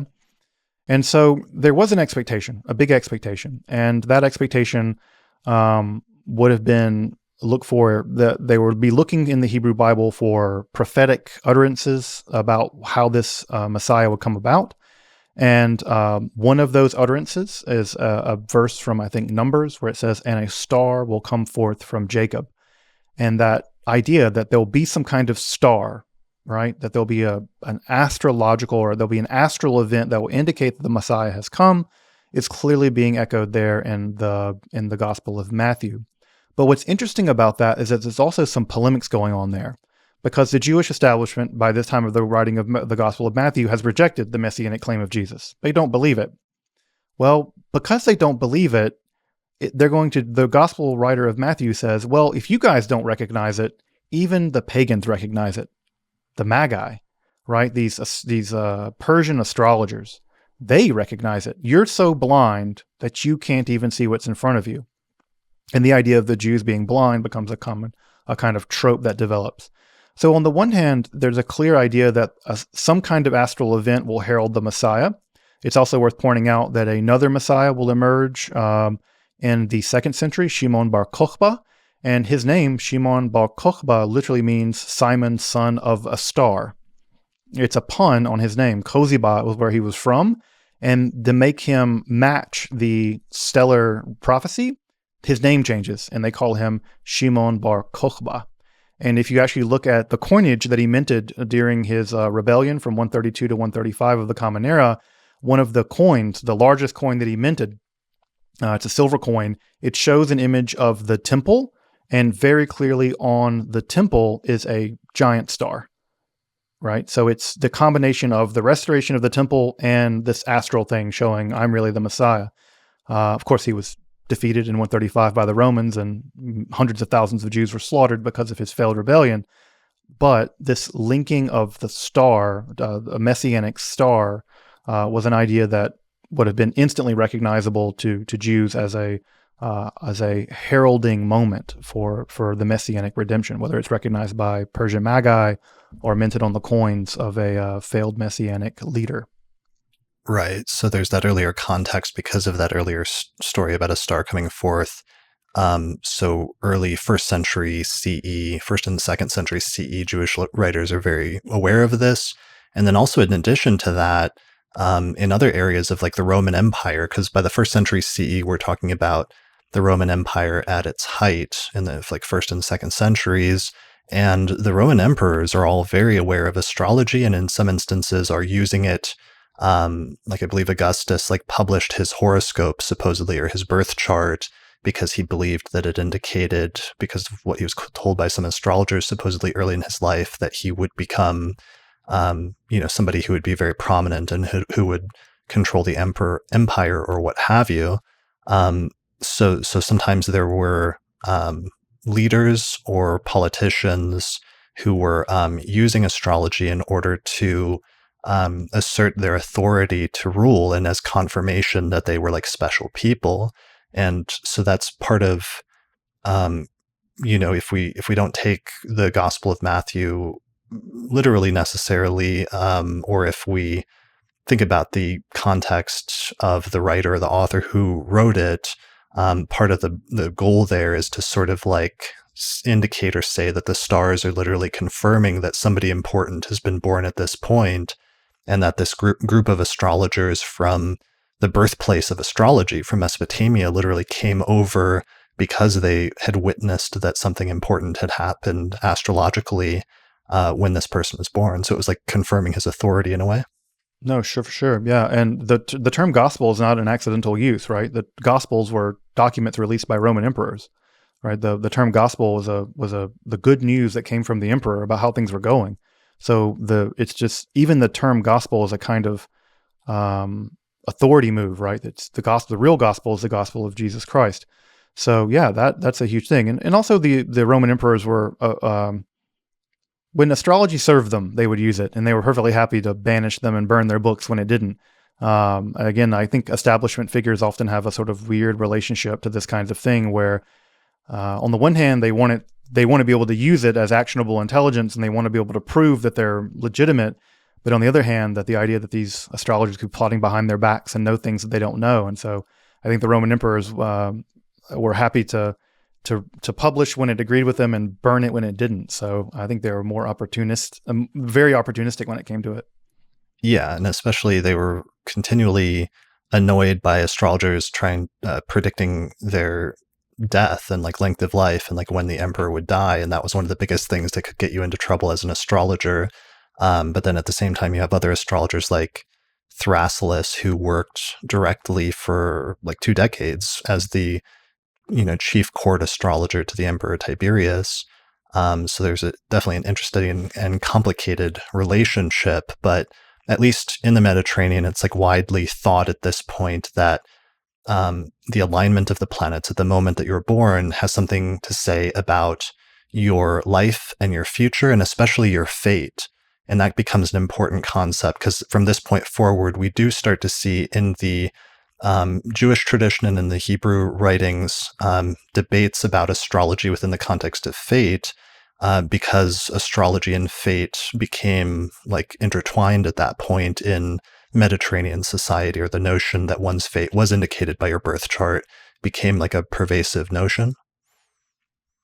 Yeah, I mean, this is a sort of a general Mediterranean philosophical development that happens, where you see it with things like Stoicism, where one can determine one's ultimate fate because the world is basically determined. And this is an important point in what we might call, again, Apocalyptic Judaism, is that Apocalyptic Judaism is part of what's great and terrible about it is that Apocalyptic Judaism says this is the entire arc of the universe. Everything has been planned out. And no matter how bad things are, God's in control, and the bad people will be punished, and the good people will be rewarded, and everything will work out in the end. Well, on the one hand, that's a very comforting story if you're an occupied people, and you know that God will eventually cast out the occupiers. That's a great story. On the other hand, it seems to take free will completely out of the equation. It doesn't really matter what you do. God ultimately has a plan, and God's plan was going to happen, and everything's part of the plan. So it's unsurprising that the folks at Qumran, who were really invested in an apocalyptic analysis of Judaism, are also going to be much more comfortable with astrology than perhaps other Jews who would be much less interested in this sort of apocalyptic idea that the world is hurtling in one direction and everything is part of some vast plan, and there's nothing. We're just sort of cogs in a machine. And we'll see also in the Talmud, when we get to it in just a minute, that part of what's interesting is that one can learn one's fate through astrology, and the task of doing that is not to violate God's law or violate free will. It's actually to make you a better person, because now that you know your fate, well, you can sort of accept it and go on with life. And so you see this idea it's a very Stoic idea, and from Chrysippus and other kinds of people, but it also enters into Judaism. And if you look at a text like 4th Maccabees, there are 4 different books of Maccabees that have survived. It's heavily influenced by Stoicism and the idea of fate that says, yeah, you're torturing me to death, but this was fated, and so it's not bad. I'm not really that concerned with it. So the greater Roman world and its fascination with the concept of fate and how that gets tied into Judaism is going to be a big deal. And as we transition to the period of time after the temple's destroyed and Judaism begins to move into the rabbinic period, it's exactly those kinds of arguments that are going to dominate the rabbinical world. It's going to be, is there fate, and how does it apply to the Jewish people if the Jewish people have this specific covenant with God? Does it protect them from fate? Does it mitigate fate? Can they mitigate fate? Does astrology, and this is the classic distinction, right? Is it simply a sign of what's going to happen, or is it actually causing what's happening? And if it is causing what's happening, then where does God in all this? And so those are the kind of debates that happen all over the Roman world, and of course they also happen in the Jewish world as well with the rise of the rabbis. Yeah, and in the Christian tradition, even though there's that story in Matthew that's like using astrology basically in order to put a foundation under Christianity within contemporary Mediterranean culture by saying astrology confirms that this guy is actually the Messiah, or this guy is the Son of God. After the first century, it seems like there became these debates within Christianity, and later Christian authors had to find ways to kind of downplay that story because there was like a theological issue that became front and center for several centuries about astrology being associated with fate, but the concept of free will and choice being theologically very important. And therefore, a lot of Christian polemics ended up being directed against astrology because of its association with fate and predetermination and things like that. And it seems like we get some of that in the Jewish tradition in this time period at the same time. So what is the time frame of the Talmud, and what is the significance of that in terms of Jewish culture and literature? Yeah, so after the destruction of the temple, of course, the temple was the center of Jewish life in many ways. For many Jewish people in the ancient world, it was destroyed by the Romans in the Great Revolt. And so Judaism had to pivot. It had to basically reinvent itself. And it says, look, there's not going to be a temple anytime soon. So what do we do? And the idea was, rather than offer sacrifices, we offer study and prayer. And on top of that, as I mentioned earlier, we have this Bar Kokhba rebellion, which resulted in the death of what we think were maybe tens of thousands, maybe hundreds of thousands of Jews in Palestine. And this was basically a genocidal effort on the part of the Romans. And they targeted rabbis, they targeted their students. And one of the big worries was that Judaism as a tradition could be just basically destroyed because the very rabbinical teachers and the preservers of the tradition could just be murdered. And so in this moment of crisis, the rabbinical institution begins to write down how to do Judaism.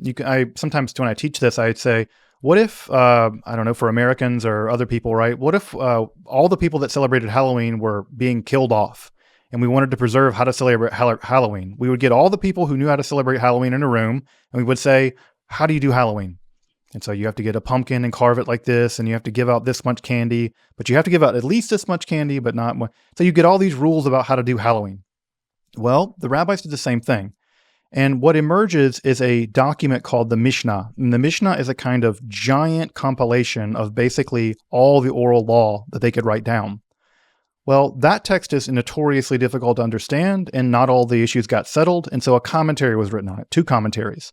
One of those commentaries was written in the Galilee, that becomes the Palestinian Talmud, and the other commentary was written in the academies of what is now Iraq and Babylon, and those commentaries become the Babylonian Talmud, and the Babylonian Talmud is a commentary on the Mishnah, right? And those documents become central to the development of Jewish law.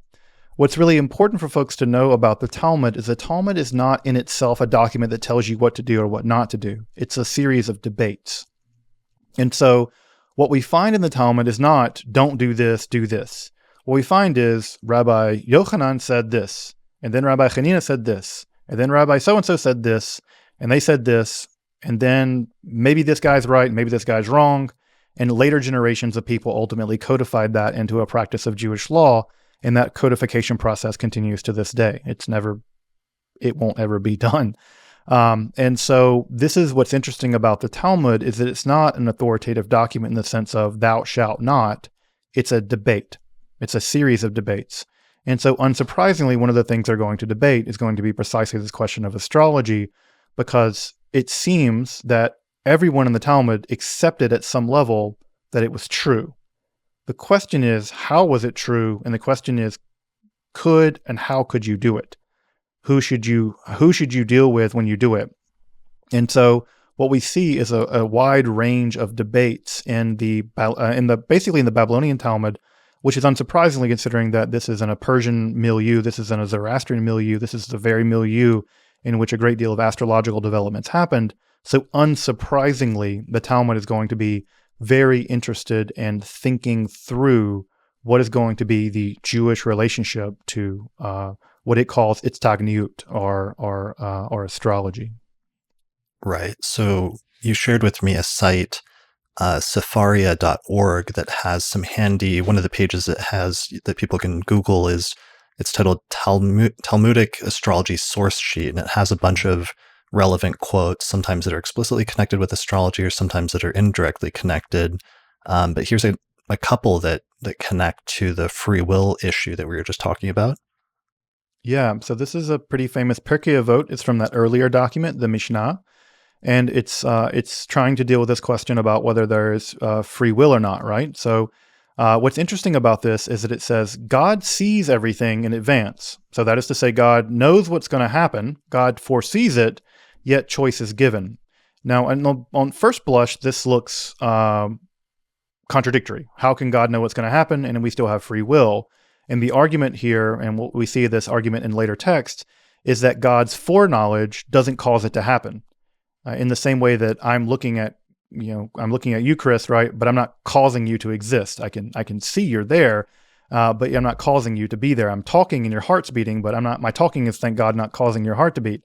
I hope not. Yeah, God forbid. And so what we have here is, on the one hand, God knows what's going to happen, but choice is given. Now, to the degree to which that's philosophically satisfying, I'll leave to your audience. But that's the idea, basically, that Judaism tries to square the circle by saying that in some sense everything's foreseen, but choice is granted. Ethical obligation still obtains. You can't say, well, I stole because God foreordained it. You can't get away with that. Yeah, so there's the same tension in Judaism that's in Christianity of that. How can you have like an all-knowing, omnipotent central God figure that knows everything ahead of time and knows especially what will happen at the end of the world, but also how can there still be free will and choice? How can choice still matter if everything in some ways is almost like predetermined? Right. Yeah. This is, in fact, the argument you see there from Pirkei Avot is almost the exact same argument given by St. Augustine. Augustine gives the exact same argument that God's foresight doesn't logically imply determinism, that knowing what's going to happen doesn't make it happen. Now, I don't know to a degree to which that's analytically true. That's a question for another debate around compatibilism, but it's a similar kind of idea is reached in the Talmud. But again, what we see here in Pirkei Avot, right, this document is a Mishnaic document. What we see here is one opinion. So we shouldn't take this to be authoritative of Judaism. In the same way that this is a pretty famous rabbi, he's a rabbi, and his position could be easily disputed by another rabbi that would say, God doesn't know, or God does know, or you don't have a choice. There could be a wide range of opinions. And as we'll see, if we go down the sheet there, we'll see the big debate, the famous debate between the various rabbis about whether or not there is this concept of Mazel, which we'll get into in a minute, whether Mazel applies to Israel, and if it does apply to Israel, in what way does it apply? And so this idea of Mazel becomes the real big philosophical and religious debate by the time of the Talmud. Yeah, and I'm actually trying to find that right now to pull up, because that's where your point about there being sometimes contradicted, different opinions that contradict each other in the same document, coming from different rabbis that are holding different positions at different points in time. And one of those, what became one of the central debates, was one rabbi saying that astrology does apply to the Jewish people, and then another rabbi contradicting him and saying that there is no star or there is no astrological fate for Israel. Yeah, and if you want to search through it, I can probably see it. If I might be able to just recognize it by sight. But yeah, so this word mazal is fascinating. It actually comes from the word mazalot, which we saw earlier back in the book of Job. In the book of Job, it's used generically just to mean a kind of constellation. In fact, it might just have meant the Pleiades. We're not actually sure. But the term mazal eventually becomes a technical term which means something like astral influence, or the determining star, or the determining astral influence. And most people probably have heard this word mazal. If you've ever been to a Jewish party or a wedding or whatever, you've probably heard people exclaim Mazel Tov, which I've always loved about Judaism, because no matter if something good happens for you, right, the phrase is Mazel Tov, may it be good mazel for you. May there be a good astrological or astral determination for you. And so this concept of mazal, and it became like a technical term that also meant like zodiac sign, very, very literally in technical text. So yeah, mazalot means the whole wheel of the zodiac, and a mazal could be a one of the zodiac signs. Right. So it's really funny. And so it means zodiac sign, and also by extension, it can mean astrology or astrological fate, or influence of the stars, or a number of different things. But that phrase, even as it is used today, still has some lingering, almost echo of that meaning when people. Absolutely. What does it mean today? It means like, that's a propitious congratulations thing. Yeah, basically now it just means congratulations. So if someone buy a house, as I heard you did, right? Gotta say Mazel Tov, Chris, and it would be like congratulations. Yeah, it means like good stars, or that's very auspicious. Literally, it means Tov means good, and so literally it means may you have good mazal. And the idea is something's good has happened to you, and this is obviously a prodigious time. I hope it continues. That you have good mazal.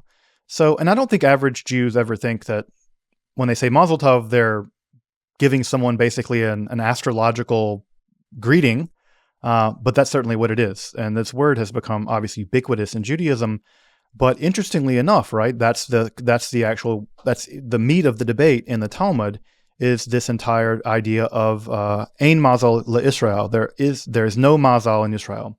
That the astral determinations do not affect the people Israel.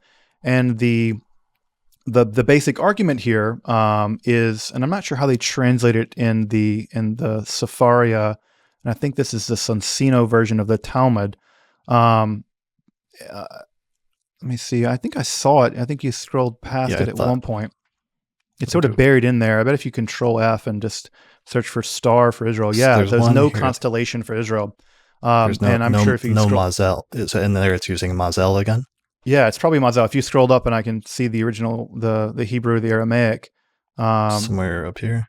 Yeah, you can see that there's the word right there. She'ein Mazal Israel. There, there is no, and how do we know that, right? So literally, it's She'ein there, She'ein Mazal Israel. There's no Mazal for Israel, and the debate here is whether or not astrological determinism affects the people Israel. And the reason why that's a debate at all is that in Jewish mythology and Jewish theology, the core idea is that Israel has a special covenant with God. And that because Israel has a special covenant with God, God always acts. Everything that happens to the people of Israel is the result of providence, for good and for bad, mostly for bad.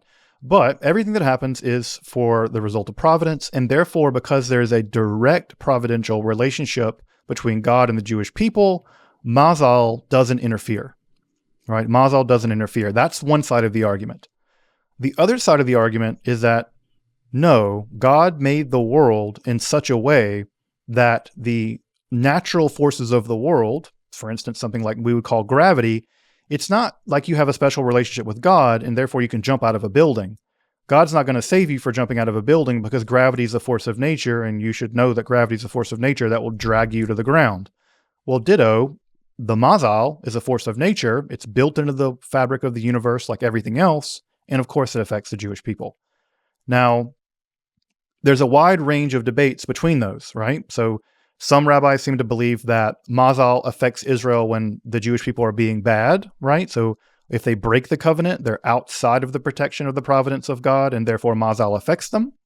Some say that Mazel doesn't affect the entire Jewish people as a group, but it affects individual Jewish people, right? And then some people say that Mazel's sort of like a default position, so that if I'm born under a certain astrological configuration and I don't become a good person, then that's my destiny. I will suffer whatever fate that I do. But according to this idea, if I follow the Jewish law very scrupulously, I will abrogate my Mazel, and I will be able to avoid at least whatever bad things will have happened to me because of the Mazel that I was assigned at birth. And it's sort of a spectrum, right? So you have two positions and then a range in the middle. And what we'll see, beginning with the Babylonian Talmud, is rabbis from the Babylonian Talmud all the way until now basically taking some position in that spectrum. That there's no Mazel for Israel, or Mazel is a perfectly natural part of reality, and it's either you can't escape it, or it's abrogable, it's negligible, it's you can alleviate it by being a Jewish person and being a good person of some kind, giving to charity or things like that. And so what you see, and there's a long debate you can see there in the Sefaria sheet that you pulled up, where one rabbi is giving all kinds of proofs about why he thinks Mazel is not real, right? That one guy and me were born on the same day, but he's a thief and I'm a rabbinical scholar. One guy was born this day and he's dead and I'm alive. And so they sort of like the twin arguments that you get sometimes in the Roman Empire, where the anti-astrology arguments from the cases of twins, you get something like that argument also in the Talmud. But you also have clear ideas that I think the Talmud says that that Mazel determines how many children you'll have, it determines your wealth, and it determines when you die. So it's a huge debate in the Talmud, and that debate has absolutely never ended to this day in Judaism. Right. There was an article I was reading in preparation for this by Francis Schmidt in the journal Culture and Cosmos, and it's actually available online. You can Google it. It's titled Horoscope, Predestination, and Merit in Ancient Judaism. And one of the things I found interesting about their reading of some of that debate was they said that it seemed to have less to do with the idea. I always assumed that debate had to do with the idea of certain Jewish authors thinking that astrology applies to everybody else, but the Jewish people are special and therefore are excluded from astrology or from fate or from the influence of the stars because they're God's chosen people. But their reading of it was more that that I found interesting was the notion that the Jewish people had the ability to transcend fate to a certain extent, to the extent that they acted righteous, or through righteous action, that through righteous action you could somehow alter or change your fate to some extent, which was actually really interesting because then it implied that you're still partially predetermined to a certain range of things, but there may be a more or less positive manifestation of that, depending on if you're basically like a good moral person according to the sort of moral code or the ethical code. That's right. Yeah. And that idea survives, something like that idea survives even into modern Judaism in a non-astrological way. For instance, at the very beginning of Yom Kippur, there's an Aramaic legal document read out loud called Kol Nidre, which abrogates all the vows you made the previous year so that you can't be held responsible for them as you're being judged. And there's an idea in Judaism that God decrees who's going to live and who's going to die and what kind of punishments will be meted out to people. But if you give charity and if you act righteously, God will temper the decree. Something like that seems to be happening in Jewish astrological concepts as well, where you are fated, right? You are fated, but various acts of righteousness can liberate you from that fate. We see a similar idea also in Hermeticism, which is a little further afield, but there's an idea that your body may be bound by fate, but the soul of the righteous person may be able to escape fate by engaging in a kind of purification process. So we see that idea also in Egypt with the Hermetic documents, but something similar is probably happening here in the Jewish world as well, that there's sort of a workaround.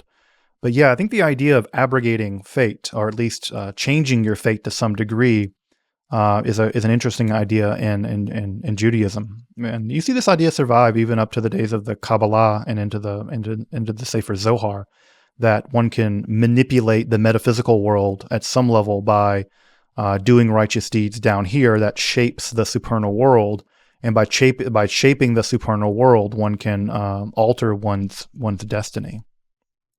Yeah, there's one, and this is part of the story, but this is relevant to what we're talking about here, but it's from the Talmud, and it says, this is the story about the daughter of the rabbi, and this is the one that's like the one that's usually cited in terms of the ability to change things through righteous action.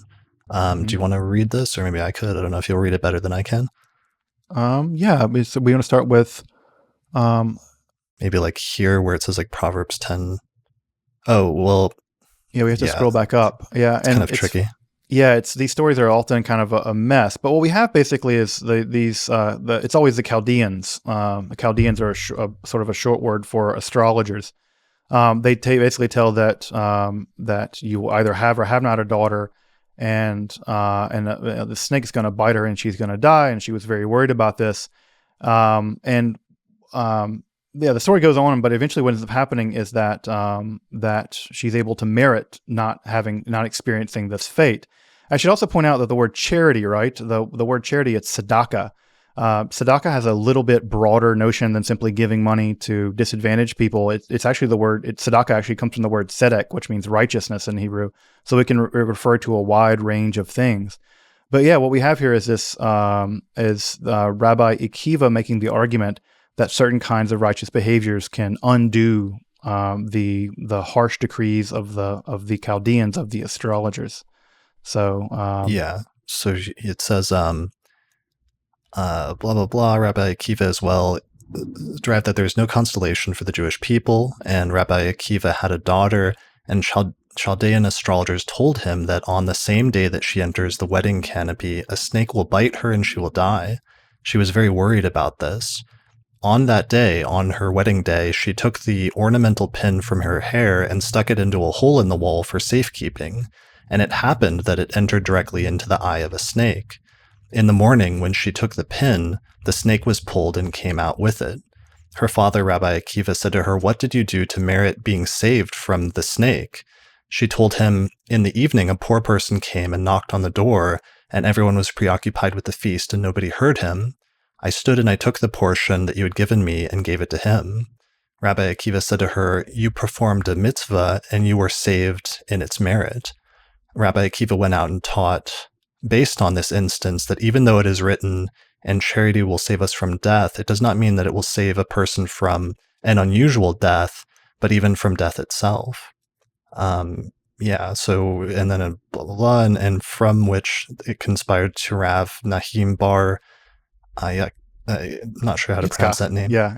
Okay. As well, that it can be derived, that it can be arrived that there is no constellation for the Jewish people, and then it sort of goes on. So that's just one story of one of those instances of maybe part of the implication of that story was that some things can be changed through actions or through, in that case, like righteous acts.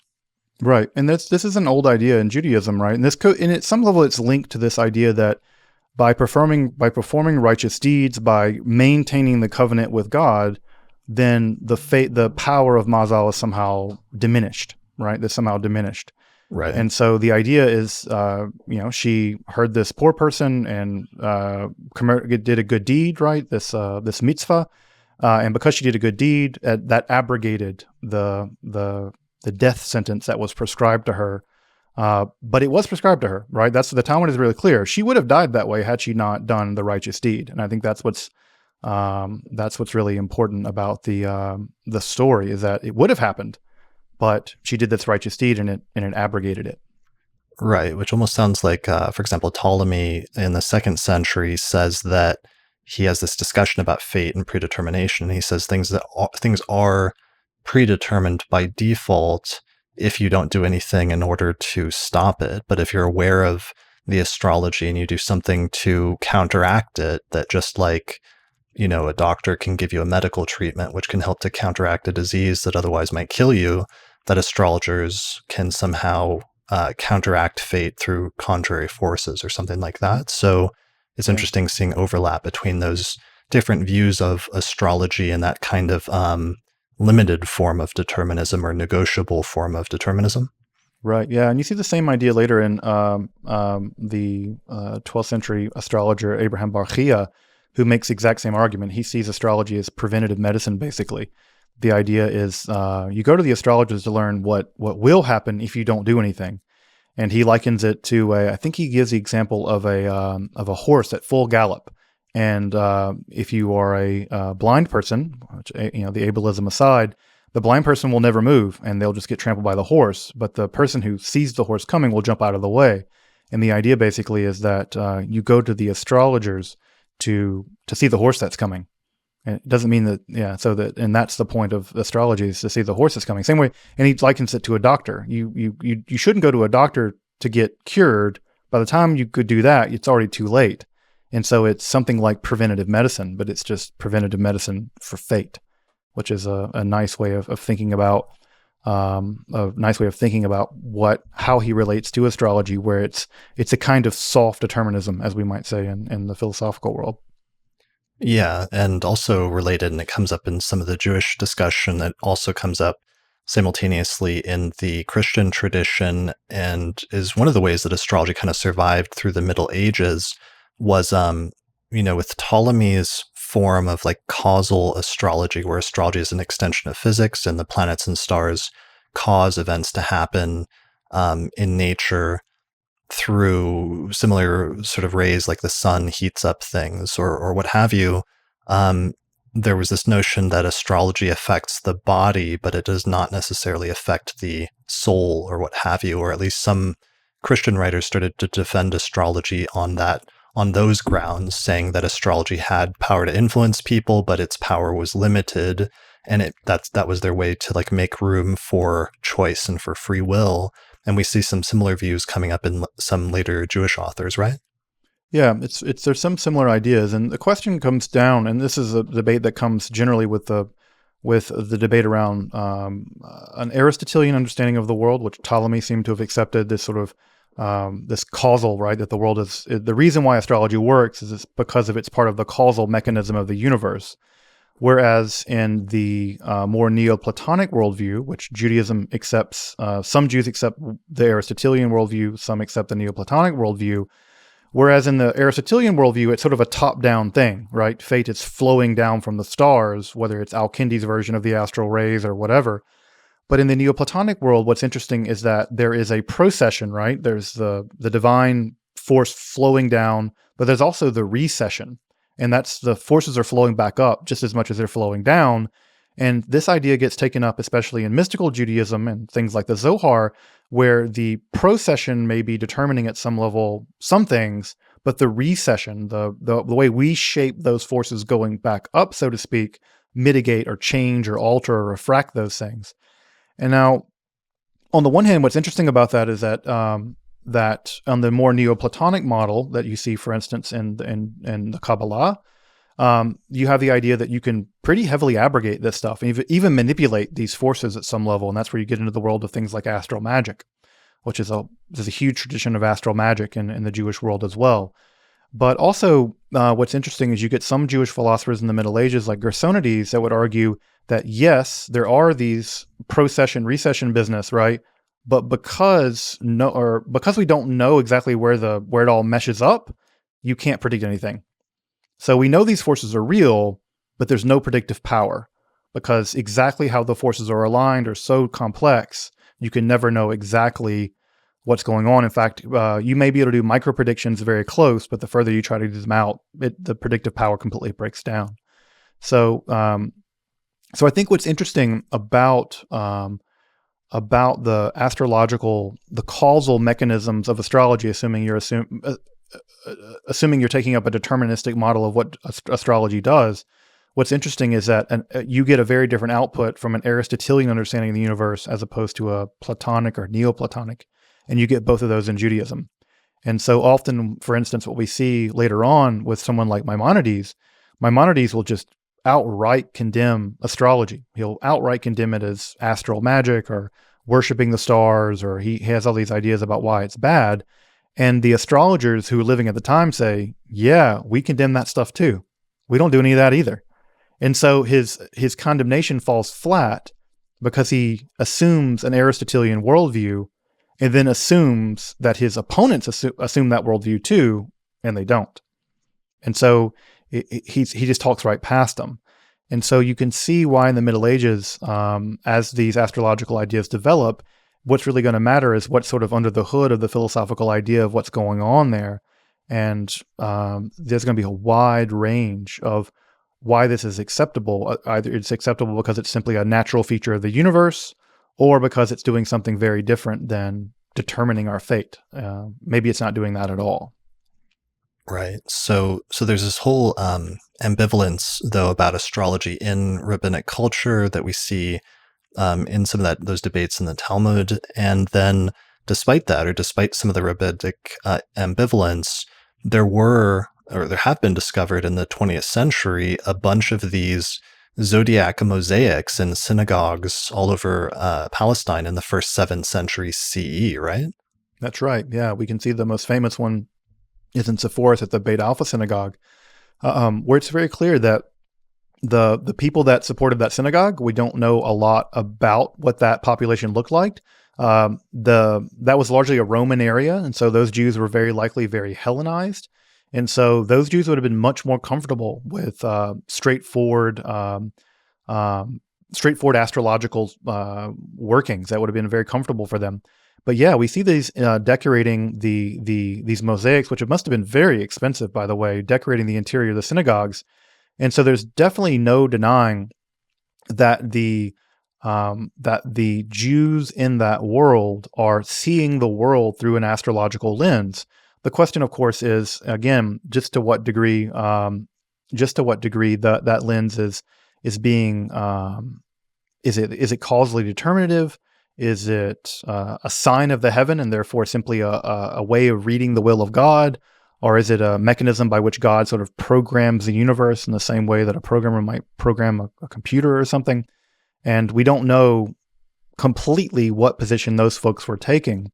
But there can be no doubt, again, that Hellenistic astrology was incredibly popular among the Jews of Palestine from around that time period, 2nd through the 6th, 7th centuries of the Common Era, just based on the material culture. Right. So with this first one from Beit Alpha, could you describe for those listening to the audio version, like what we're looking at here? So we're seeing what looks to be the 4 images in the middle are probably the 4 beasts of the 4 beasts that are described in the book of Ezekiel. They also appear on the outside as well. Those also may be the 4 winds. And we see in the middle a depiction of what may be the sun god. Now, what's interesting is that that would obviously be straightforwardly blasphemous to have Apollo, but we here have probably a conflation, and you can see there are stars on the body of this sun deity, and it's probably some conflation of the Israelite god and Apollo, and then ringed around this deity and the 4 chayot, or what they call it in Hebrew in the book of Ezekiel. You see the various astrological symbols that are the pretty classic ones that you would recognize, and they're both illustrated, and they also have their Hebrew name written out beside them, so you can see. I don't know. I can recognize. Let's see. Can you see the one at the top? Yeah. So I wish I could make this here. Let me see if I can make this bigger. There we go. Yeah. So that's, I think, Cancer. So this is supposed to be Cancer, and then so right that's here. Cancer. And so the left of that is these are drawn very roughly. So they're drawn very roughly. Arach, I'm looking for my sign, Dali, which is Aquarius. And again, how exactly these map onto, you can see Dali down there at the bottom, which is Aquarius, and seeing how these map onto the Jewish months, which is a very complicated business, by the way. Exactly how the zodiac maps onto the Jewish months was some bit of debate in the Middle Ages. And also how they map onto other things as well. There's parts where they try to map them onto parts in the Hebrew Bible, which are very complicated. But so we can see the division of the classic zodiac. What's interesting though is that what we don't see is them being mapped onto the Hebrew months, right? So you don't see sort of a mapping onto the Hebrew months there. It's just a straightforward zodiac that'd be recognizable to anyone in the Hellenistic world. Sure. And I was looking for like stock photos I could buy rights to be able to share this for this episode. And this was another zodiac I found. This is the one from Tizpori. Am I pronouncing that correct? Sepphoris. Yeah, it's Sepphoris. Sepphoris, okay. And what's interesting about this one, I haven't seen this one in person, so reading the Hebrew in the mosaic form is a little hard for me. But yeah, it's the same thing. You can see them classically wearing like Greek and Roman clothes. Again, you can see the chariot back there in the back where the sun disk is. It's damaged there in the center, so you can't quite make it out, but you still have the four beasts. The chariot, of course, represents the Merkava, the chariot, the winged throne of God. And it looks like there's, on the outside edges, there's both Hebrew and Greek, which is interesting, or not surprising. This is, of course, a Hellenistic world, so you would have people speaking and reading and writing in both. I've not seen this zodiac in person. What's interesting about this one is that the zodiac signs themselves are marked in Hebrew, but the interior monogram is in Greek, which again, this is just very thoroughly Hellenistic. And now I can imagine, right, that on the one hand, you would certainly have some Jews that would be very enthusiastic about this kind of Hellenization. On the other hand, we know that they were Jews that absolutely hated this. For instance, there's a famous story in the Talmud about a Hellenizing Jew named Acher. They called him Acher. Elisha ben Abuya. He was the most famous heretic in all of Judaism. And what he was infamous for, one of the things he was infamous for, was that he loved to sing Greek songs. And every time he got up, Greek scrolls fell out of his clothes. He was hiding Greek stuff he was reading. And so, in fact, the Talmud even says in one place, cursed be someone who raises pigs, and cursed be one who studies Greek literature. And so there certainly was a very deep ambivalence about this in the Jewish world. But clearly, whoever invested in those synagogues invested a lot of money to have those mosaics made. And that's a common issue with just Mediterranean culture during this time period, from the first few centuries BCE to the first several centuries CE, is just after the conquests of Alexander in the 4th century BCE, suddenly Mesopotamia and Egypt and most of the Mediterranean was under the control of like Greek-speaking rulers, and Greek became the common language, so that there were many different people from different cultural backgrounds who were speaking Greek, even if they weren't necessarily ethnically Greek. And that's also true of Jewish authors, but also, sometimes like Mesopotamian authors or Egyptians or Romans eventually. And that becomes one of the issues when, determining what to call or figuring out what to call the type of astrology that's practiced in this time period. Do we call it Greek astrology? Except that sounds a little weird because it's not necessarily people who are ethnically Greek who are practicing it per se, even if they speak Greek. Just different debates around that. But it's sort of, you mentioning that makes me think of it. Right. No, there was a big culture war about this. And again, the Hanukkah celebration, right? The war that was sparked off by the Maccabees rebelling against the Seleucid Empire, and Antiochus IV Epiphanes. People forget that many of the victims of that insurrection that led eventually to the Hanukkah story were not Greeks. They were Hellenized Jews.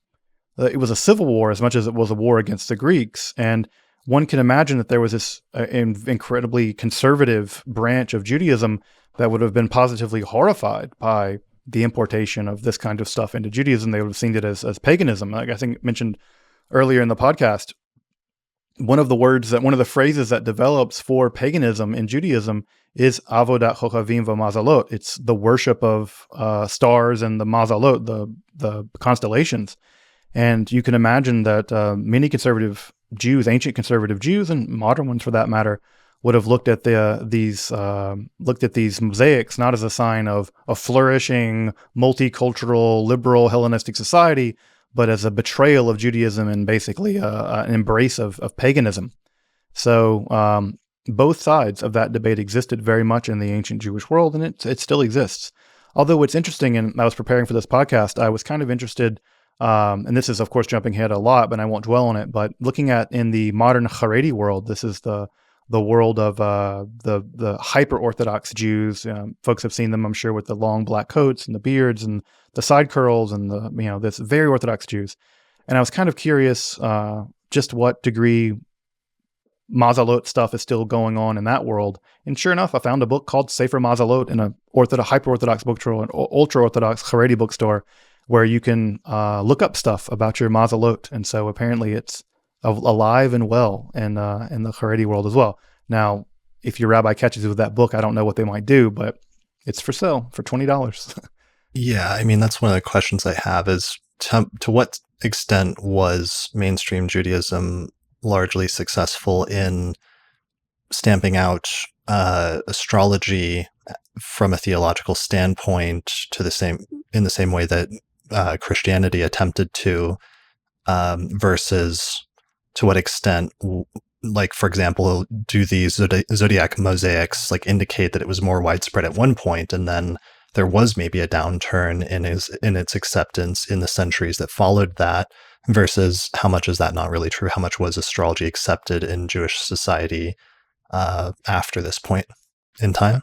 I suspect that it was probably both. I imagine that there was some section of the population that embraced it and accepted it as just basically part of the science of the day, just in the same way they accepted the philosophy of the day or any other discoveries that people were making of the day.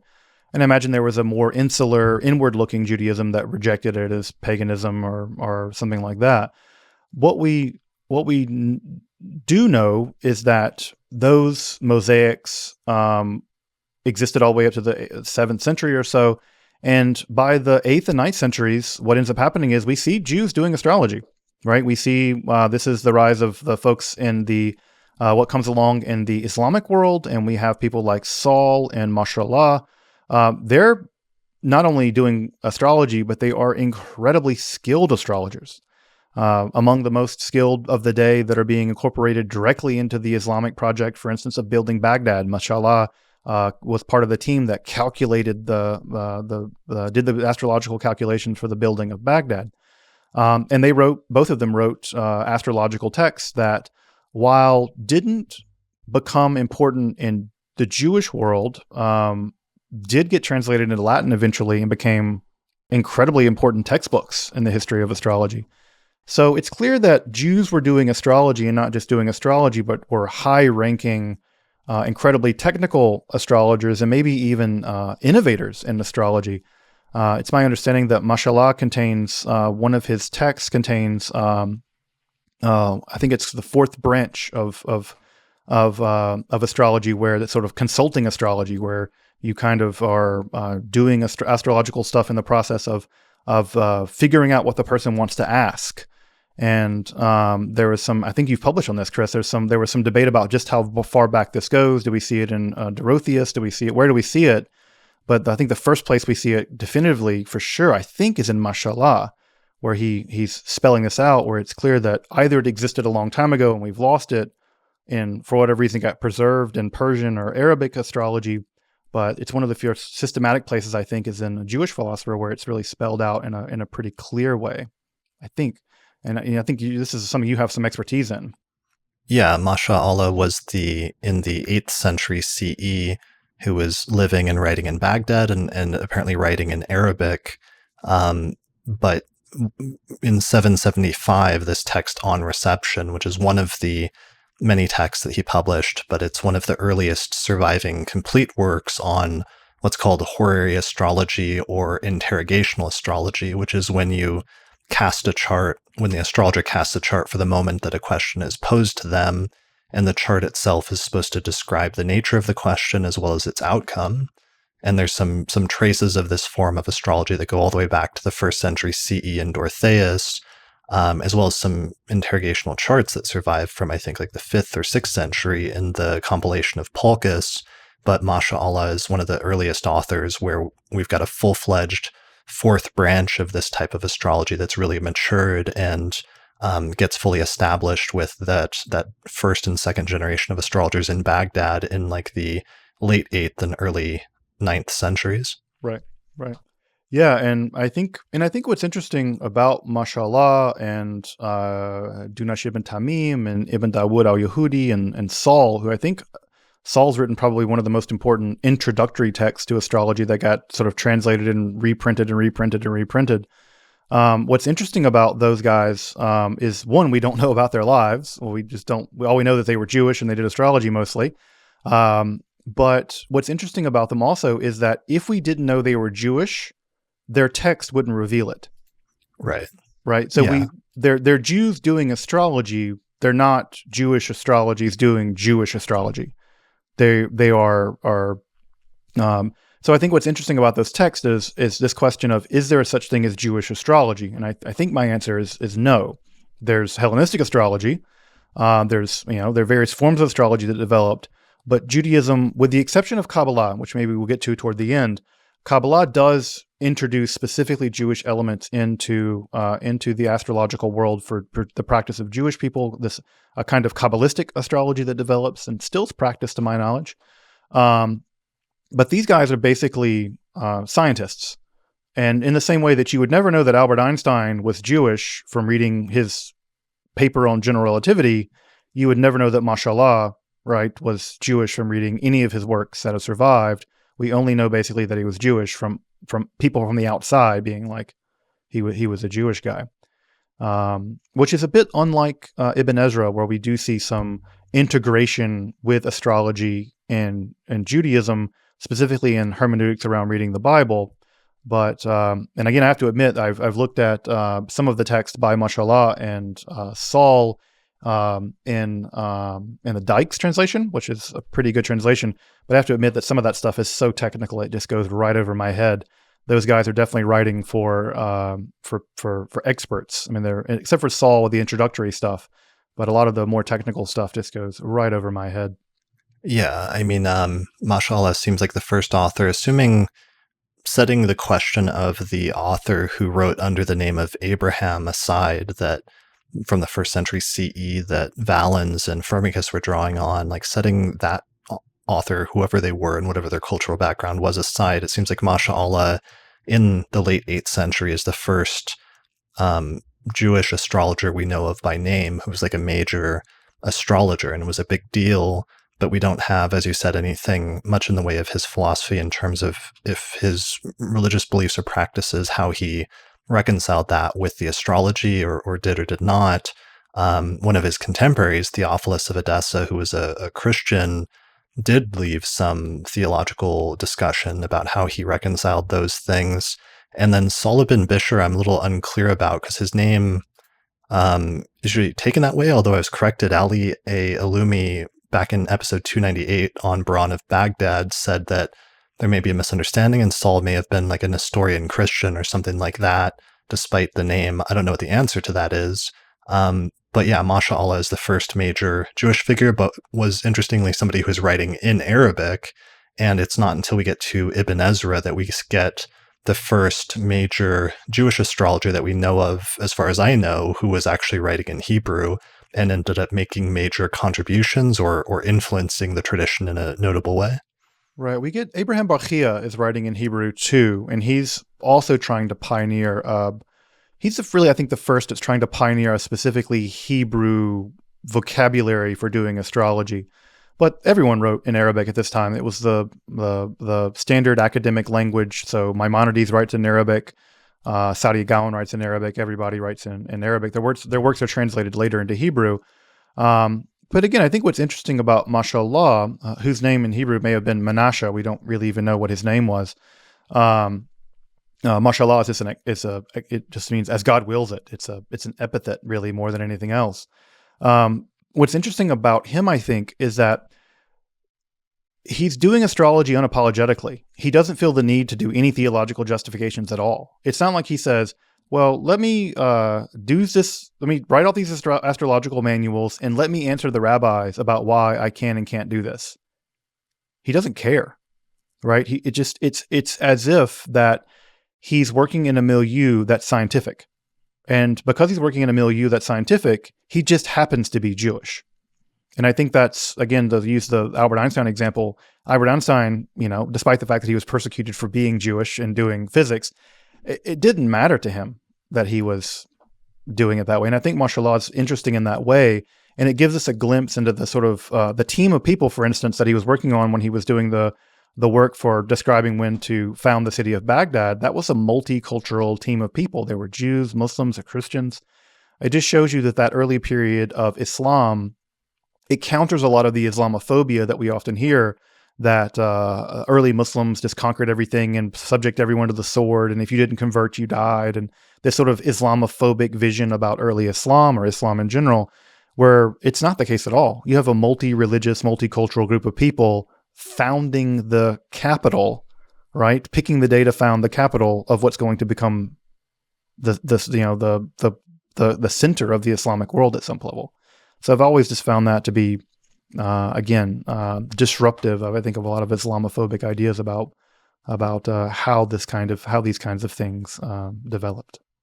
Yeah, the early Abbasid dynasty especially was really interesting in terms of how open they were to integrating foreign knowledge and wisdom in different cultural things, especially things that were, going to be seen as advantageous to them, taking over and running things. And astrology was one of those. And it was at that point seen as like a technology that could give you an advantage in things by, literally knowing the future and knowing when to act or when not to act. Alternatively, using the concept of electional astrology. And Al-Biruni actually preserves the birth chart for the founding of Baghdad. So this is actually the chart that Masha'allah and the other team of astrologers ended up choosing, where you can see what they did. They waited until Jupiter, the most positive or the greater benefic, was in its own sign, in the sign of Sagittarius. And then they put the ascendant. They waited until Jupiter was rising or about to rise over the eastern horizon, and they put it right there in the first house to make Jupiter prominent in the chart itself.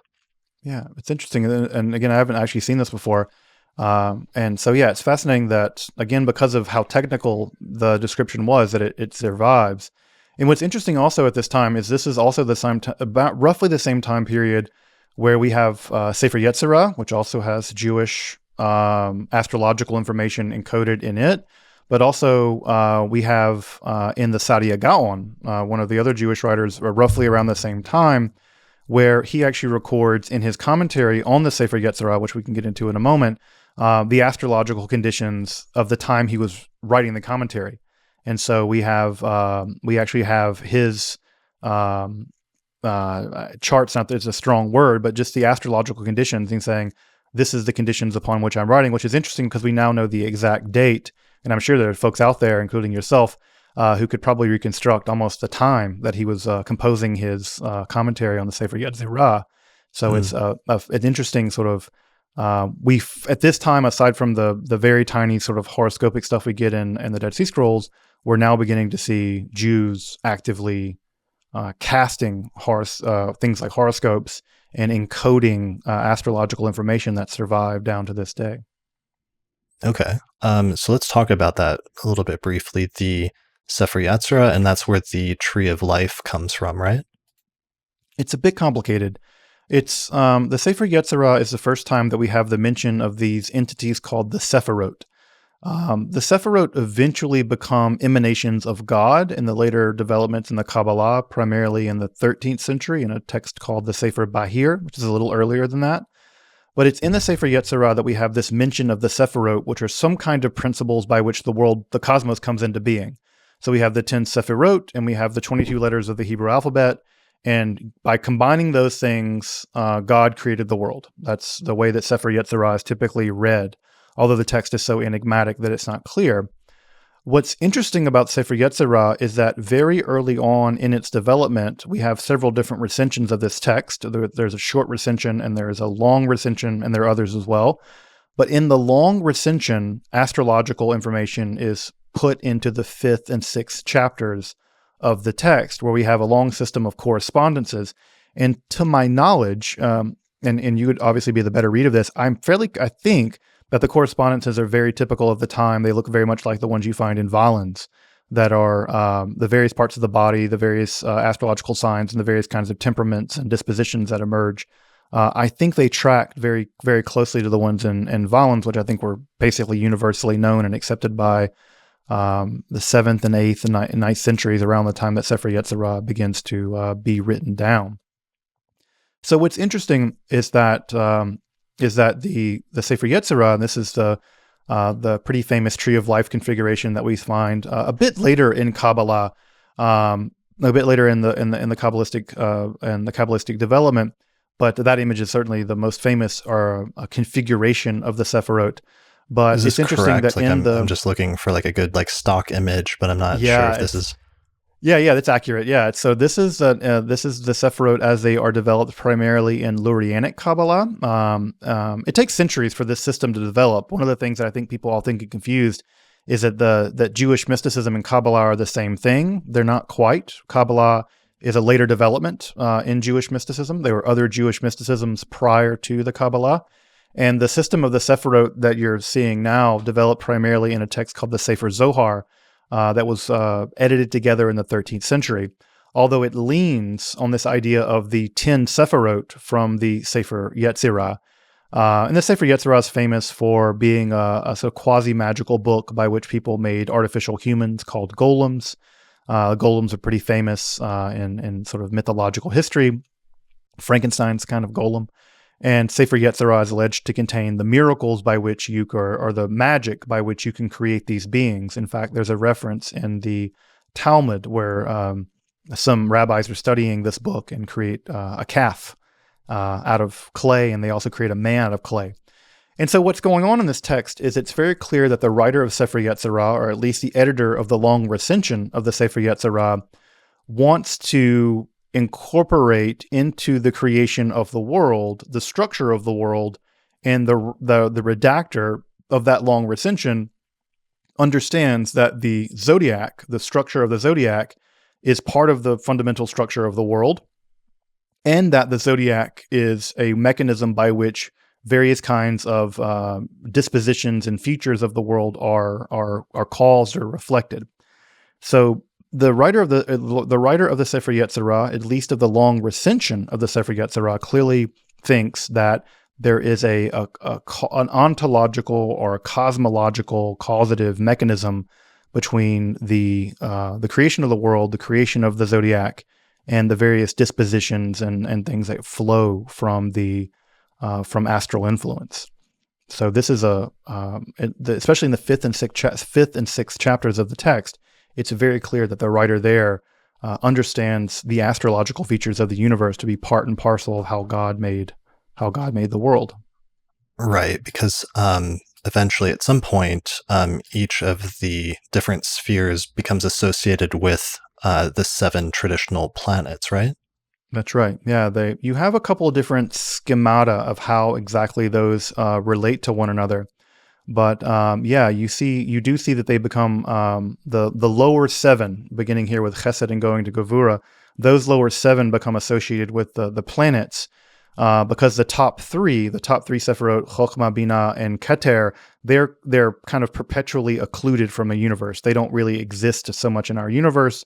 It's the lower 7 that exist in our universe, and though they become associated typically with the planets, although even that, there's a lot of debate about exactly how one should track the planets or track the various astrological entities to these Sephirot, and there's definitely not any uniformity about how they should be done. That's an issue. It seems like there's a modern versus traditional debate there, where there were some traditional assignments of like in the Middle Ages when the 7 traditional celestial bodies got assigned to some of the Sephirot, but then in modern times, it seems like some contemporary authors have revised it to add in like Uranus and Neptune or Pluto sometimes. Yeah, the problem with the Sephirot and the problem with Sefer Yetzirah is that it's such an obscure little book that no one's really sure what it's about. There's a lot of people that will tell you they know, and anyone who claims that they know probably doesn't. But even the exact configuration, or even how many Sephirot early on in Kabbalah wasn't agreed upon. People are often shocked to know that the earliest, there was a competing school of Kabbalah that had 13. And eventually the 13 lost to the 10, and the 10 are what stuck. Although the 13 make more sense to me. God is thought to have traditionally to have 13 attributes, and it would make sense that there'd be 13 emanations of God, but 10 was the number and 10 stuck. What's important about Sefer Yetzirah in its astrological information is that because Sefer Yetzirah was accepted by the learned Jews of the day, we have commentaries on it by Judah Barzillai and Shabbatai Donolo and the Saadia Gaon. Because we have such authoritative Jews, rabbis writing commentaries on it, this basically canonized it. And the idea that it came from Abraham also got basically canonized. And in a way, what's interesting about that is because the text gets these authoritative commentaries, because these authoritative rabbis are writing commentaries on it, that kind of canonizes the text. And when it canonizes the text, in comes the astrology, right? So what's interesting is that the astrology kind of makes its way into Judaism, not that it ever left. And so many, the mystically inclined Jews and eventually Kabbalistic Jews can make the easy argument to say, of course, astrology's permissible because it's in Sefer Yetzirah, right? And how can you say it's not, Sefer Yetzirah is not true? We have commentaries by all these chachamim, all these wise people that affirm it's true. And even the Saadia Gaon, who had a very ambiguous attitude toward astrology generally, even did quasi-horoscopic stuff in his commentary. So this along with later on with Ibn Ezra, who incorporates astrological information directly into his commentaries on the Bible, which became basically authoritative, when he combined his astrological ideas to his Bible commentaries, and he showed that various biblical stuff only made sense in the purview of astrology, that again re-legitimated for a big part of the Jewish population the efficacy and the truth of astrology.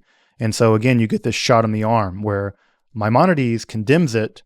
Ibn Ezra is like, no, you can only understand the Bible at some level by applying astrological ideas to it, and then one can reveal how it actually works. And Ibn Ezra, aside from writing 18 massive tracts on astrology, technical tracts which survived to this day basically, he did a great job of making it such that astrology was acceptable among Jewish practitioners by basically incorporating it into his Bible commentary.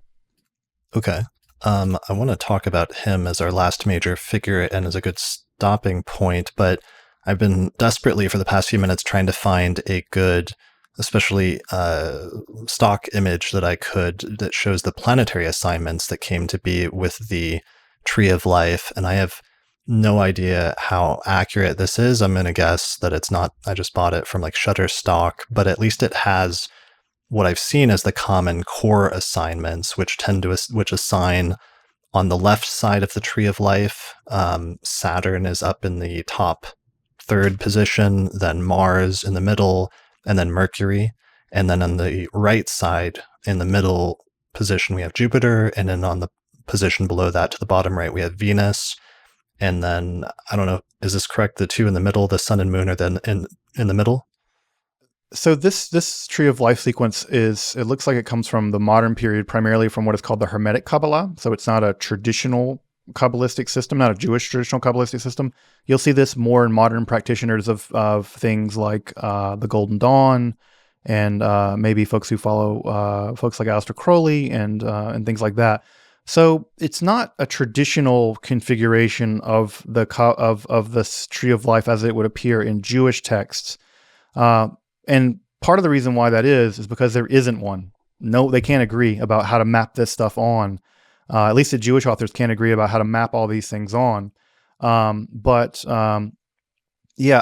odd because in the traditional Jewish Kabbalah, the first three Sephirot don't really even appear in our cosmos. They remain undescended, is what the text would say. And so that they would be, for instance, that Binah would be associated with Saturn, is odd because it makes Saturn feminine, which is weird. Right. Well, that's actually why I'm asking about that, because that was the one thing about Hellenistic astrology that's been nagging me for years is like every author from the 1st century BCE through the 10th century says that Saturn is one of the masculine planets. And in mythology, of course, Saturn is often treated as masculine, but then there's this one stray line in the surviving, unfortunately, very corrupt text of Dorotheus from the 1st century where it treats Saturn as a feminine planet. And I've been driving myself crazy for years trying to figure out if that represents a textual error that's just in the received text, or if this is part of a genuine variant in the astrological tradition for some reason that's otherwise unattested. And the only thing that anybody has ever pointed out or that I've ever seen that might show some parallel with that in pretty much any other esoteric tradition is whoever assigns Bana to Saturn, which apparently you're saying is a modern thing, because that would then make it a feminine planet according to this tradition, right? Yeah. You know what? I would have to do more digging, but to my knowledge, at least the early in Lurianic Kabbalah and in the Zohar, and I think in Cordovero as well, it would be weird to assign planets to the first 3 Sephirot at all, just because they don't, right? And also in Kabbalah, there are 4 worlds, and these track to different worlds, and we're in the lowest world down. Like if you want to, you are here, Chris, you're down here in Malchut. Our entire little universe is down there in Malchut. All of the stuff above us is an entire different metaphysical register. So on some level, it just strikes me as unusual. And in fact, I could go get a book that would illustrate this really briefly if I could run downstairs. I don't know if that would if I could run downstairs and grab a book real fast. I don't know if it would be helpful for me to hold a book up to illustrate what? To illustrate this idea that the Sephirot are supernal. They exist in a world above our world, and that by the time that we get down to our world, our entire world is inside that little. Our cosmos is inside that little part called Malchut, kingdom. And all the planets are in there, right? All the planets. Okay. And then at the very center, it would say Eretz, the Earth, right? Because it's a geocentric model. So I'm not saying that there's no historical precedent for it because I want to do more research. It doesn't occur in Sefer Yetzirah. That I'm pretty sure about. I don't think it occurs in the Zohar. And in most version of Lurianic Kabbalah that I know of, all the planets are basically contained within the lowest Sphira. So assigning planets to higher Sphirot would be weird considering that they don't exist in that world. Yeah, I guess to whatever extent, maybe if there's some author that treated the Earth as Malkuth and as that lowest one, then if you did try to go upwards from there and assign planets, you might end up with something like this. But maybe we'll have to bookmark that and return to talk about maybe when that happened at some future point. Yeah, I would have to do some more research. And at least for Saturn, I have a buddy of mine who's done a lot of research about Saturn and the Jews. He's interested in this question about how the relationship of Saturn and the Jewish people. And if anyone would know, he would know. And I might ask him, I'll shoot him an email and ask him, do you know of a place in the lore where this association with Binah and Saturn takes place? Because even Binah as a Sphira is about intellect and about act. It doesn't strike me as Saturnic. I don't know. Yeah, I mean, this scheme would be entirely schematic, which is common in the astrological tradition, is they just take the order of, whatever the planets and then superimpose it on whatever they're trying to do. So, for example, the body parts that you start with the head, and you say that the head is the top of the body, so you assign it to the first sign of the zodiac, which is Aries. And then you go downward from there, and you assign Taurus to the neck and Gemini to the arms, and so on and so forth. So it's just like applying a sequence of something astrological or planetary or celestial to some other thing as a sort of schematic. And it just strikes me like that you've got this pre-existing set of orbs, and then if you were theoretically to apply the planets to it, then that's what you would naturally end up with. Yeah, I don't know. And again, it's just metaphysically confusing to me because it's just one of the things. It's applying astral bodies to a realm in which they don't exist. Like right. So I don't know. Yeah, it's confusing to me. I've seen those kinds of configurations, and they're very popular in the Hermetic Kabbalah, which is a very deep and very rich spiritual tradition that often doesn't have a very strong connection to the Jewish roots of Kabbalah. And so that's I often find things that are very perplexing to me as a Jewish person who studied Jewish Kabbalah and the origins of Kabbalah. Sometimes I'll hear these things that, well, this means this. And I'm like, where did you hear that? Where did that come from? Evidence then of separate systems that were not developed simultaneously, somebody trying to force them together when you see inconsistencies like that, as you're pointing out with Binah and Saturn. Yeah, it may be shoving a sort of a square thing into the round hole or something. It's these systems developed independently with different metaphysical underpinnings, and so mapping one onto the other, it's confusing to me. I can't say that I understand it. And even in the Zohar, we do get Jewish astrological development. Specifically, one of the big developments we get is the idea of what are called itim. Itim are the times. And what's interesting, I'm sure folks know this from the Book of Ecclesiastes or Kohelet, but also from the song, right? The turn, right? There's a time to live and a time to die, a time for war and a time for peace. In the Zohar, they take those pairs and actually astrologicize them, and so that you become born under a time of one of these, right? And they assign those various times to the various sephirot and the various planets, and then that becomes a specific way of. It's almost like the Malefic, Prophec kind of idea, where there's a range of things you can be born under one or the other. So there are these Jewish elements that do sneak into, or Jewish elements that become fused with Hellenistic astrology later on. But again, most of what's going on is astrological ideas being imported into Judaism and not the other way around. Gotcha. That makes sense. All right, so let's focus now as we wind this down on our final figure that we've mentioned a few times, but Ibn Ezra, who seems to be, as far as I can tell, like the most prolific Jewish author that we know of and Jewish astrologer. And there's been some like a revival of interest in his works recently, first through a translation of, I think, at least 2 or 3 of his books by Mira Epstein in the 1990s, who translated them initially for Project Hindsight, and then I think translated some more for Robert Hand's Arhat project. And then more recently, another scholar, an academic scholar, Shlomo Sella, has just been translating all of Ibn Ezra's surviving astrological works and doing extensive commentaries that are published through the academic publisher Brill. And that's been amazing. And it seems like he's must have translated almost everything at this point, or close to it, I would think, right?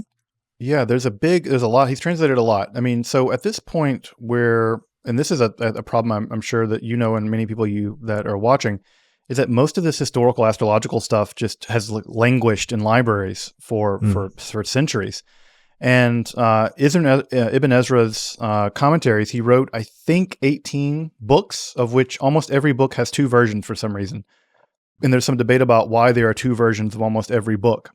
Of the astrological text? Yeah, all the astrological texts, for whatever reason, have 2 distinct versions. And some of them, like one of them only survives in Latin, or was originally written in Latin or something, right? Is it that? Yeah, so it's not translations. It seems like there are 2 different versions in Hebrew for reasons that I have never been able to divine. I mean, and sometimes that happens in the history of astrology, like Paulus Alexandrinus in the 4th century says that he's writing a second version because his son complained that he didn't use the more accurate rising signs times of Ptolemy.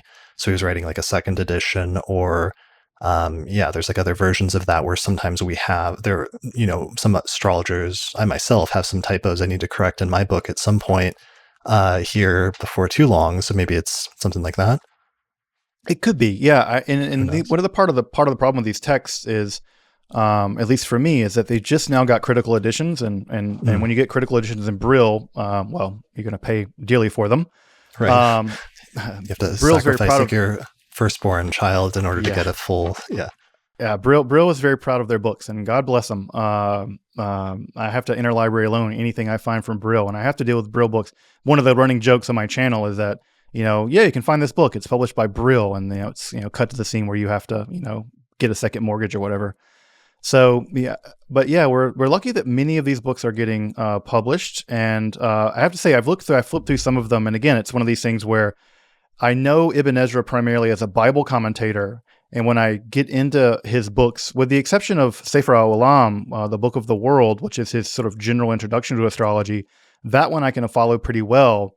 But yeah, the other ones are incredibly technical. And again, what's interesting about that is that the technicality tells me that either he's doing the heavy lifting to introduce into the Jewish world this astrological stuff, which we know that some people like Abraham bar Chia wrote at least one text, or at least the 5th chapter of his major text, began to introduce astrological terminology into Hebrew. But it's really with Ibn Ezra that we see a very fully developed astrological vocabulary being put directly into Hebrew. And to me, it tells me that there's an audience for it. And it's unsurprising, right, that there was. A lot of people read them in Hebrew. They were translated almost immediately into Latin. And so these texts became incredibly popular, and I think they were being reprinted in Latin all the way through the early modern period, and enjoyed a great deal of success. And from looking at the titles and from looking at what I know about astrology, which is due in a large part to your book and other historical books like Campion and stuff, he's basically written what we now call the encyclopedia, right? That this is, with the exception of some other texts, Ibn Ezra tried to write basically an encyclopedia of astrology with a introductory text, and then from the introductory text you could go and look through the other texts like Reshit Chokhmah or Sefer Ta'im, the Book of Reasons or the Book of Nativities or the Book of Interrogations, and you would just literally have an entire astrological library preserved for you in Hebrew. Although I will say that while Ibn Ezra's astrological works were popular in Hebrew, they were, I think, much more popular in their Latin translations. And the encyclopedia went on to become, I think, a standard textbook or a group of standard textbooks in the medieval world, and they maintained a great deal of popularity for centuries. Right. So he wrote on every branch of astrology, including natal astrology and electional and interrogational astrology and mundane astrology. And he drew on as many of the earlier authors that he could have, including the early Arabic authors like Abu Mashar or Masha'allah and Saul, but also he draws on the earlier Greek writers that he had access to, such as Ptolemy. As well. How do you know him, though? Maybe to set some context, how do you know of his work, or how's he regarded outside of being an astrologer? Why is he a significant figure, or what's known about him outside of his work in astrology? Yeah, so Ibn Ezra is basically known as a Bible commentator. He wrote a very influential commentary on the Bible. It's included, if you buy what is called the Mikra Gadolot, the standard version of an Orthodox Jewish Bible. What you'll get is a Bible with the Hebrew text of the Bible. You'll get a Aramaic translation, and then around that you'll get a lot of different commentaries. And Ibn Ezra's commentary is almost universally included in that grouping. It's considered so authoritative. And what's important about Ibn Ezra's commentary, there are two things that are important about it. One, I think, as I mentioned earlier, he incorporates astrological analysis into his Bible commentary. And that does a great deal to legitimate doing astrology in the Jewish world in this time period. Also, he incorporates Kabbalah early on. He incorporates Kabbalah. Now, he's a bit more guarded with his Kabbalah. He'll always say, blah, blah, blah, blah, blah, and those that know. And his sort of signpost, right? This is according to the way of truth. He'll say, Al derech emet. This is according to the way for truth. And so what's interesting about Ibn Ezra is that his Bible commentary is pioneering because it incorporates things that had not been incorporated into Bible commentaries yet, and he goes a great way of legitimating them. Kabbalah was still very controversial in some ways. Astrology was still very controversial. And because Ibn Ezra includes them in his commentary, it legitimates them, and in some ways it sort of signposts to his astrological works and says, well, if you think my Bible commentary is great, well, I got to 12-volume astrology encyclopedia that you might want to pick up too. And so that's a good advertising thing astrologers will have to take note of today. Just do a Bible commentary or a Quran commentary and use some astrological stuff to back yourself up. And the kinds of things that he's thinking about here are certain kinds of configurations, like when the sun stands still in the Joshua miracle and other kinds of things like that. Those are the kinds of things he's interested in. Also, what's really interesting about Ibn Ezra from an astrological and messianic point of view, to go back to our conversation earlier about the overlap between astrology and Messiah stuff, is that he picks up an idea from Abraham bar Chia that the messianic star is going to be some conjunction of Jupiter and Saturn, I think. And Abraham bar Chia actually tries to give a calculation. I think he predicts that this is going to happen in 1358. It didn't. Those calculations tend to not pay good dividends. There's even a warning in the Talmud about doing that. It actually says, like, cursed are the calculators. Like, don't do that. But this idea that the messianic conjunction persists into Ibn Ezra, and it persists even down through into later Kabbalistic texts. To this day, I've even heard people say that in the Jewish world that says, well, we can know when the Messiah is going to come because he's going to be born on one specific day. There's a tradition. We know exactly what day the Messiah will be born, and they'll find that conjunction in the future on that day and say, this will be the day. If the Messiah is born, they'll be born on this day. So there's still people making those kinds of predictions. I mean, there was a pre-existing, in the medieval period, inherited from the Persian tradition, but becomes really prominent in Abu Mashar, where Abu Mashar wrote this book on the great conjunctions of Jupiter and Saturn and used them to time different periods in world history, but also said that there would be different great prophets that would be born when the conjunction aligned with different planets like Mars or Mercury or what have you, and made some predictions about that. So it sort of started this tradition for many centuries of later astrologers, especially Christian authors, attempting to go back and figure out what the birth chart of Jesus must have been and what the Star of Bethlehem must have been. And one of the theories was that it was a conjunction of Jupiter and Saturn in Pisces that happened in like the 7th century BC or something like that. I think Johannes Kepler, for example, argued that that was the case, or that was his proposed chart for Jupiter. So there was already a pre-existing Christian tradition that's all partially derived from the story in Matthew about the Star of Bethlehem and there being some sort of undefined celestial portent that indicated the birth of Jesus. So it's interesting then to hear, of course, there would have been Jewish authors who, didn't think the Messiah had come yet, that Jesus wasn't the guy, but that there would still be ones that they would be using the same techniques, but instead proactively to attempt to predict when it would happen. Right. Yeah. And the date we got from bar Chia was, I think, 1358 of the Common Era. I think that was his prediction. And I think Ibn Ezra also made a prediction. I think he cast forward and tried to figure it out as well. Although, like I said, this is frowned upon in Judaism. There's even a legend that says that for every time someone predicts when the Messiah will come, God delays the coming by that many years. So if you say God's going to come in 2019, in 2020, 2028, God's going to put it off for whatever, 6 years.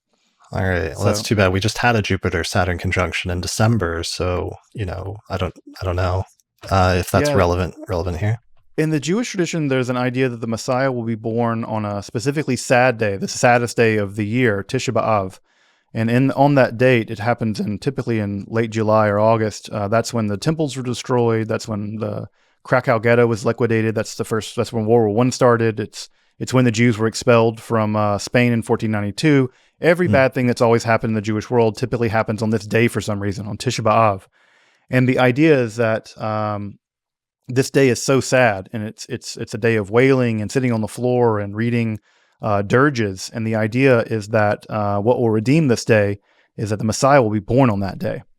And so one could do the math and figure out when the next Jupiter-Saturn conjunction will happen on that day in the Jewish calendar, and you could make an argument that would be a good candidate day for a Messiah being born.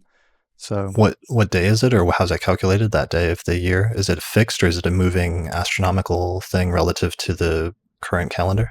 So it moves according to the Gregorian calendar, but it's fixed in the Jewish calendar. It's just the 9th of Av. Av is a month. It's like the 9th of August, but it's Av is just one of the months in the Jewish calendar. It typically happens in late July or August. I could look up when it's going to happen this year. Let's see. I don't think we just had a conjunction of Jupiter and Saturn, so we'll have to postpone that, because that could take a while to run that search in my astrology software. Sometimes it takes a while to spit out, search through hundreds of years of dates. Yeah, to look for it. So this year, at least, it'll happen. 9th of Av it'll start sunset of July 17th, and it will end on the 18th. And 2022, it'll be the 6th of August, and it will end on the 7th of August. So, okay. So that would be a Jupiter-Saturn conjunction somewhere in like Cancer or Leo, I guess. Yeah, you would know better than I. Okay. And then again, whenever time we do the 9th of Av rituals, I'm always like, well, the good news is maybe the Messiah was born today, and this will all come to a happy conclusion. So this is one of these interesting things where the traditional Jewish calendar, which has been the subject of astrological and astronomical debate going all the way back to Qumran and the Dead Sea Scrolls, is now sort of linked up with this astrological idea that the Saturn-Jupiter conjunction is a harbinger of the Messiah, and perhaps you get 2 data points, and you might be able to get a date. But right.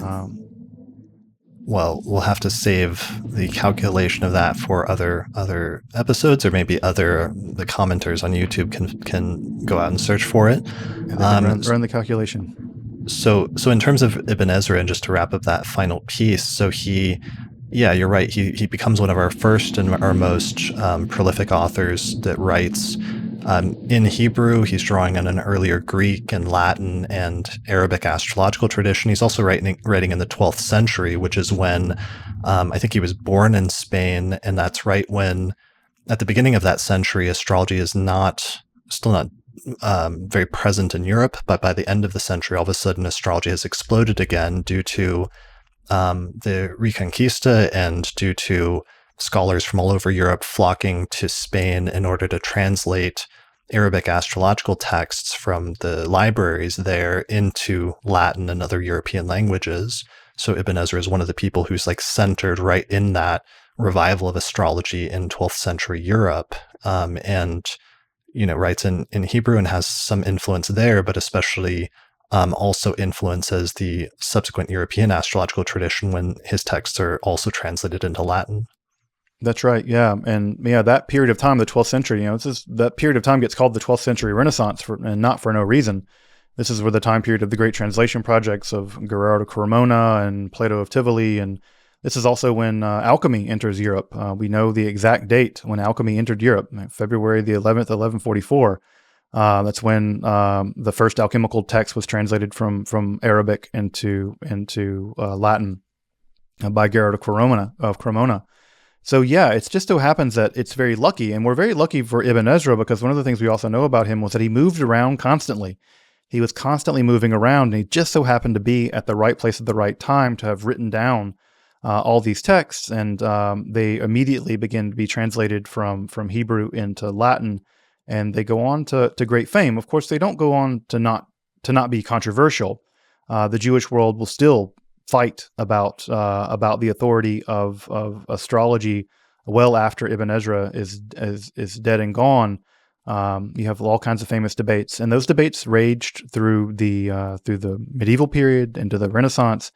And I think one of my favorite things about some of the really early legal codes that developed in Judaism is that many of the legal codes commented on virtually everything about Jewish law, and especially about things like sorcery or Kabbalah.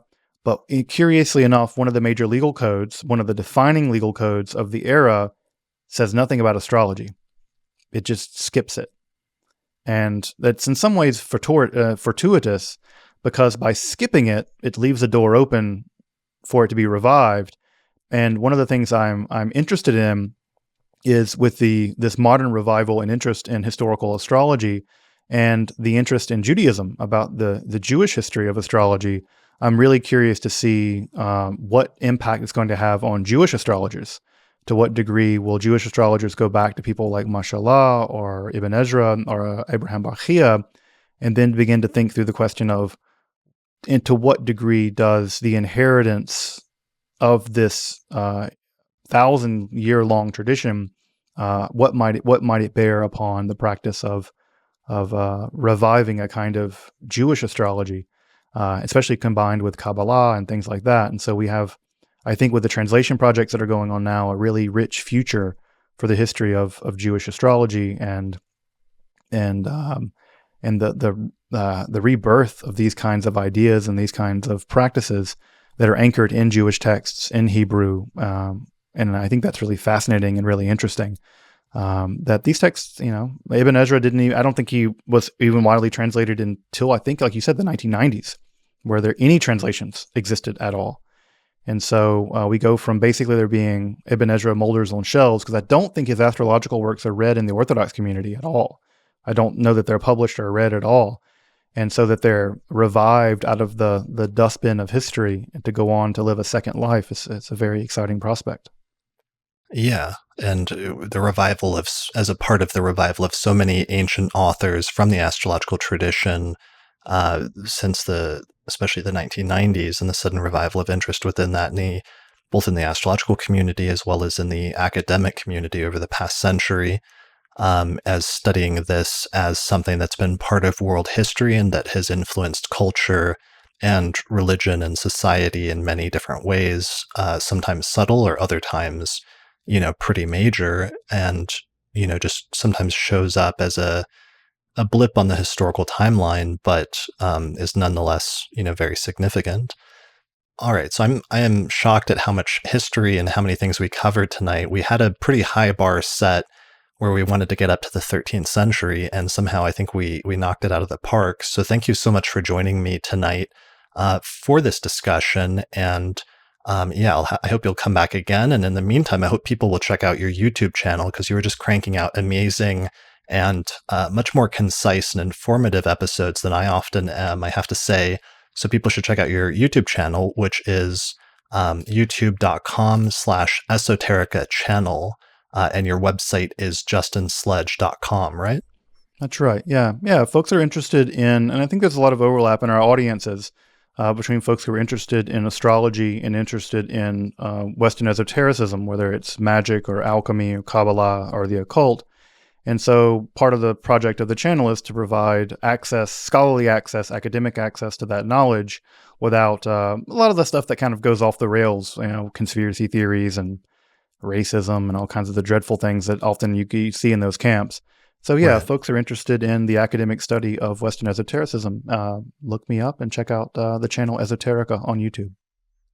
And you're that is to say that you're not channeling any of your information as far as you know? Not as far as I know. If I'm doing it, I'm doing it accidentally. Yeah, but you'd be amazed at the amount of emails that I get of people, correcting the information on my channel from channeled spirits. They're like, "Yeah, Brill is wrong. What's really right is the angel Gabriel who talked to me from my toaster." Which, hell, do I really know they're wrong? I don't know. I mean, somebody's going to have a YouTube channel in like 2,000 years on toaster channeling from the Pleiadian star seeds or something, I'm sure, because it's going to need to be investigated to understand what was happening at this point in history and why it ended up influencing world events in the way that it did. But thank you so much for joining me tonight. I really appreciate it. This is a lot of fun, and people should definitely check out your channel. And good luck with your work, and I hope you have continued success, because you definitely deserve it with everything you're doing here. Yeah, thank you so much, Chris. Thanks for having me on, and it's been a lot of fun having the conversation. Thank you. Cool. All right. Thanks everyone for watching or listening to this episode of the Astrology Podcast, and we'll see you again next time. Special thanks to all the patrons that supported the production of this episode of the podcast through our page on patreon.com. In particular, shout out to the patrons on our producers tier, including Nate Craddock, Thomas Miller, Catherine Conroy, Christy Moe, Ariana Amour, Mandy Ray, Angelique Nambo, Sumo Kopic, Issa Sabah, Jake Otero, Morgan McKinsey, and Kristen Otero. For more information about how to become a patron and get early access to new episodes and other subscriber benefits, go to patreon.com/astrologypodcast.